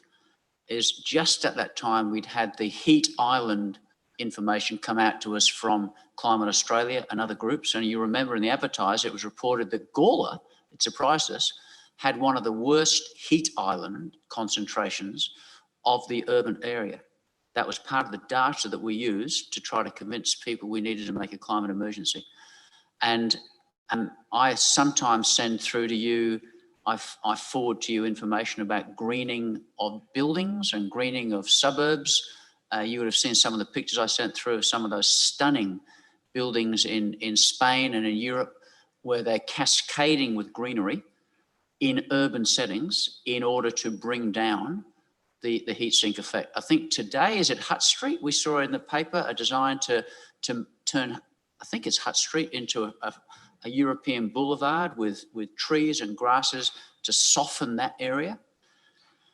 Isn't it disappointing though that we didn't soften the square at Walker Place? Isn't that sad? We could have greened with some lawn, like the beautiful Apex Park. We could have put some more trees in there, but we've actually added, I think our heat sink data will be worse because we've got a hard concrete surface, a paved surface for that 1.2 million or whatever it was we spent. So if this report has captured the essence of the need to soften urban areas, to reduce heat sinks and to green urban areas, then I'm all for it. And the more we do that and the more we put planning requirements in that you have to do that, then the better. Just like building design. We should be mandating our building designs are far more energy efficient than they are. So yes, I support it. Thank you. Any other discussion? So Councillor Kosh, are you happy for me to close the debate? Thank you. I'll put that motion. All those in favour of the motion, please raise your hands. It's carried unanimously. Thank you. Now, councillors, we do have a tabled deputation. Now, Chris, this hasn't been included in the minutes as yet, has it? No. So I think it'd be quite appropriate if we move a motion that this written deputation. You happy to do that way, Councillor Shanks? Thank you very much. Do I have a seconder to table that? I think that's, thank you, Councillor Little. So this is from the Hughes. This is from, they were meant, I didn't think I've just checked with Chris, I thought we did, but we didn't, did we? We didn't officially. So they were meant to come and they sent an email. No. But I'm just mindful of the time and I thought, well, rather than miss out, let's just get that in, and it's quite respectful of them. So happy, thank you very much. Now, I did have a seconder, which was Councillor Davies, that the written deputation from James and Jennifer Hughes be tabled and included in the minutes. There's no further discussion. I'll put that motion. All those in favour? All those in favour? It's carried unanimously. Thank you. It's just a process thing. Thank you. Now we're back to... Yes, certainly. Can I please request that we move item... Which one? 16.1 on page 130 forward. Believe it or not, it's my motion. Oh, you don't want to finish with the officer's report? You want to move, well, we'll test the waters. You want to move that way, that we move that forward? Yes, please. 16.1. Okay. Do we have a seconder? Councillor Hughes. So we're just moving it forward at the moment. We've got a mover and a seconder that we move 16.1 forward. All those in favour? Carried unanimously. So that is on page 130. So Councillor Shanks, you can present your motion if you wish. Yeah, so I've moved this one forward because I think it's quite timely. We should be getting on board with this sooner rather than later. We've just endorsed a budget. We've just endorsed that we're going to be expending $2 million in COVID, in stimulus in our local economy. So the motion, the way that it sits, and bear with me here because none of my notes make sense from last month, so I'm just winging it a little bit. But the council member workshop, if I can just add in an A there as well, it should say that A councillor member workshop. we just need to talk about, we should be equally educated on how the organisation releases its tenders to market, provide information on the tenders submission requirements. So this is talking about what we're actually asking from our tenders to even, our tenderers to even submit to us. We all need to be across that. Provide information on project cost benchmarking in relation to submission requirements. Now this is around what processes we use for $10,000 jobs, what process we use for $100,000 jobs, what process we use for $1 million jobs. I'm assuming that there are different benchmarkings that draw in different processes. So we all need to be pretty aware of how that works. We also really would like this workshop to be public. I think that's very, very important. So yeah, this workshop needs to be public because I want to be able to invite all the people that complain about not being able to tender on local jobs for the town of Gala. And I want them to be able to understand why they find it hard or why it's easier than they expected. So I also wouldn't mind just being educated on how we do attract our local businesses. What are we doing? What is it that we're actually telling our local economy, our local trades, that we want them to work for us? I also am just calling that we need some information on the tender review process. Now, this procurement process is very important because points A to D mean nothing if we don't understand how the procurement process actually is undertaken. So that's why I'm hoping for the support on this one. Now more than ever, this is very, very important in supporting our circular economy. So we need to understand how we do that. So I hope for your support. All I'm asking is to be educated. So I really don't see the harm in that. And yeah, look forward to listening to the debate.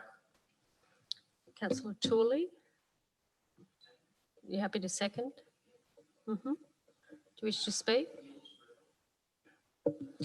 Yeah, I agree with the sentiments. I can't say that I fully understand this, and I have myself at times been a little confused. I don't know whether you call it a loophole, but there's a threshold that says there's a discretion that you can go to tender if it's below a certain amount, and therefore you can call for information. If is it below 10,000? There's something like that that says you can get stuff done at below a level and you don't have to do all the loops that are there when you have a larger amount. But what I've observed is that sometimes that's used, I think, inappropriately, or there's a loophole because whilst it's under that, in comes the tender, only to find that there's some allowance from it. It blows out well above that. It ends up costing us a lot more than the threshold. And had it been a bit like we found out with this thing with the sheds, had it been known up front that it was a higher amount, it never would have been allowed to come in under that level. And I think that might be known and confusing to people out there in the community as well, that they look at that and think, oh, is that a way to manipulate or game the system?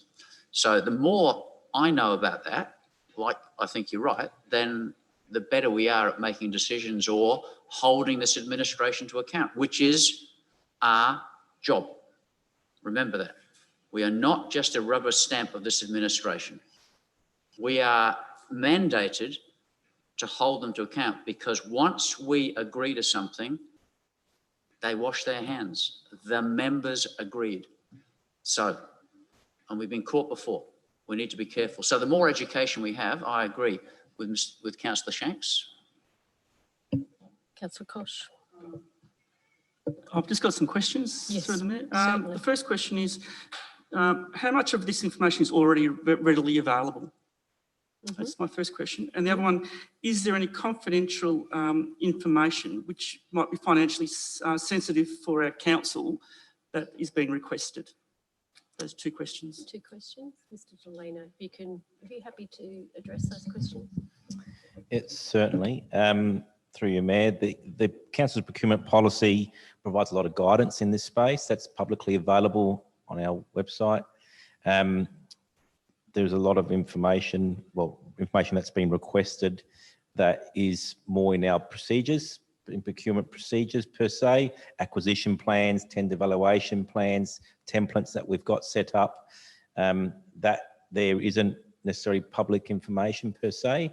In terms of the confidentiality, I need to take that on notice per se, in regards to, I just need to reflect back on what's in those acquisition plans and tender evaluation plans.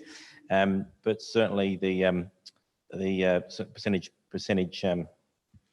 weightings in regards to our submissions, in terms of how we assess those, may be confidential per se. But I just need to reflect on that and come back. Okay, thank you. Thank you. Yes, absolutely. CEO? Yeah, through the chair, if I could just reflect on a couple of comments that Councillor Tooley's made, and he's made them a couple of times over the course of several months now. Yes, elected members are here to hold the administration to account, but equally the elected members are here to work with the administration, and that's what we're here for, is to work with the elected members together. So that's one response. In terms of Councillor Tooley also referencing quite regularly that he's suggesting that when council makes a decision, then the administration just bats that back and says, well, that's what council's resolved and it's not the administration's responsibility. That's not what we say. I've never said that. My executive team have never said that. It's not constructive. That's not what we do. We're here to work with the elected member body. And those comments just aren't helpful. Okay, right. I'll keep moving. Councillor Hughes and then Councillor Tooley. Yeah, just quickly, yeah, I support having this workshop. I think it is important for councillors to actually also understand the risk management procedures that staff go through to manage the risk as well, and the whole process of actually implementing our policies and procedures, which we as councillors set. So yeah, a lot of it is stuff that we sort of do, but I think we also have to have a role in explaining that to our community as well, the whole risk and our procedures too. So I think it'd be a good idea to have this workshop, and I think the majority of it certainly can be done without being in confidence. I just think, some of the percentages, that's something that sometimes is dictated on a risk process as well, and depends on the job and things like that too. But I think it'd be good for all councillors to actually go through the process. Thank you, Councillor Tooley. You've already spoken, so you got a question? Yeah, to Mr. Nat. He's singled me out to make a comment. I could show him any number of emails where he's said that very thing to me, where I've requested information from him, made statements, challenged stuff, and his reply has come back along those lines to say... Question? Well, I think I deserve the reply to Mr. Nat. You don't. It's not a reply. You've got a question. So if you've got a question, put your question, please. Well, you allowed Mr. Nat to make a statement. You've got a question. He's You've the CEO, he made a statement. If you could put your question, thank you.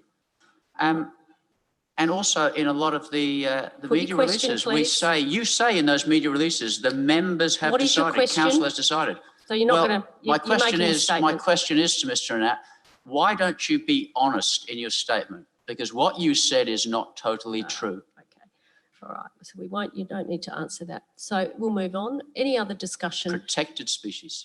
Any other discussion? Councillor Goldstone, thank you. I just wondered from Councillor Shanks, and initially I thought, well, maybe we should have a detailed report on this before going into a full-blown workshop, but I think you've sort of answered that to a degree. But yeah, I sort of thought I would prefer to see a detailed report on this whole issue, all the issues you've raised, prior to jumping into a full-blown workshop with members of the public there. Just your comments on that, Councillor. Okay, any other discussion? If not, Councillor Shanks, you can close the debate. Thank you. Oh, sorry, I was actually going to answer Kelvin if I could. No, we won't. We'll, if there's no further discussion, you can close the debate and you can address that answer in your close if you wish. I think we might have a position here, Mayor, where we can actually make my motion a bit better. So I wouldn't mind answering Kelvin, if that would be all right. So Kelvin, what was your suggestion? Were you asking for a variation to the mover? First instance, we have a detailed report on the issues that are contained within this proposed Well, we're workshop. talking about a workshop, and that's a significant variation. Okay. So I think we continue with the workshop. If we need a report, that's a separate motion. So if there's no further discussion, Councillor Shanks, Councillor Shanks, you can close the debate. Thank you. I actually would be quite happy to support a report coming forward. We've heard tonight that there is procurement processes, there is all these things. I've gone in on this workshop understanding the tendering world. If I've got an elected member that wouldn't mind seeing a report before we do a workshop, I see only benefits in that, to be completely honest. So I would quite happily alter my motion to say that a report be presented back to council with a subsequent workshop a month later. I don't see the harm in any of that. And then we can probably tease out some of the confidentiality items that some might be worried about. So that's not me speaking to the end of the debate. I'm just putting that out there. And ask for some assistance from my mayor, please. Well, I think the debate's closed and we'll put that motion. And if there is, I'm happy to accept a motion that we seek a report if this doesn't get up, but let's see how this goes. So the debate's closed. I'll put this motion. All those in favour of the motion, please raise your hands. It is carried. All those in favour, please raise your hands. All those against? It is carried. Thank you. Okay, so now it's 5.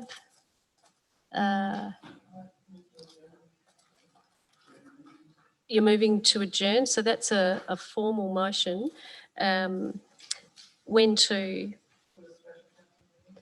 a special council meeting? To be advised? Okay, do I have a seconder for that? Councillor Kosh. So we have a mover and a seconder. It's a formal motion. We have an arrangement of when that might be to be advised at a special council meeting to deal with the remaining matters. All those in favour of that? All those against? Can you please all vote? Thank you. All those in favour? It is carried unanimously. Thank you. So the meeting is adjourned. Thank you, everyone. It's better to get it beforehand.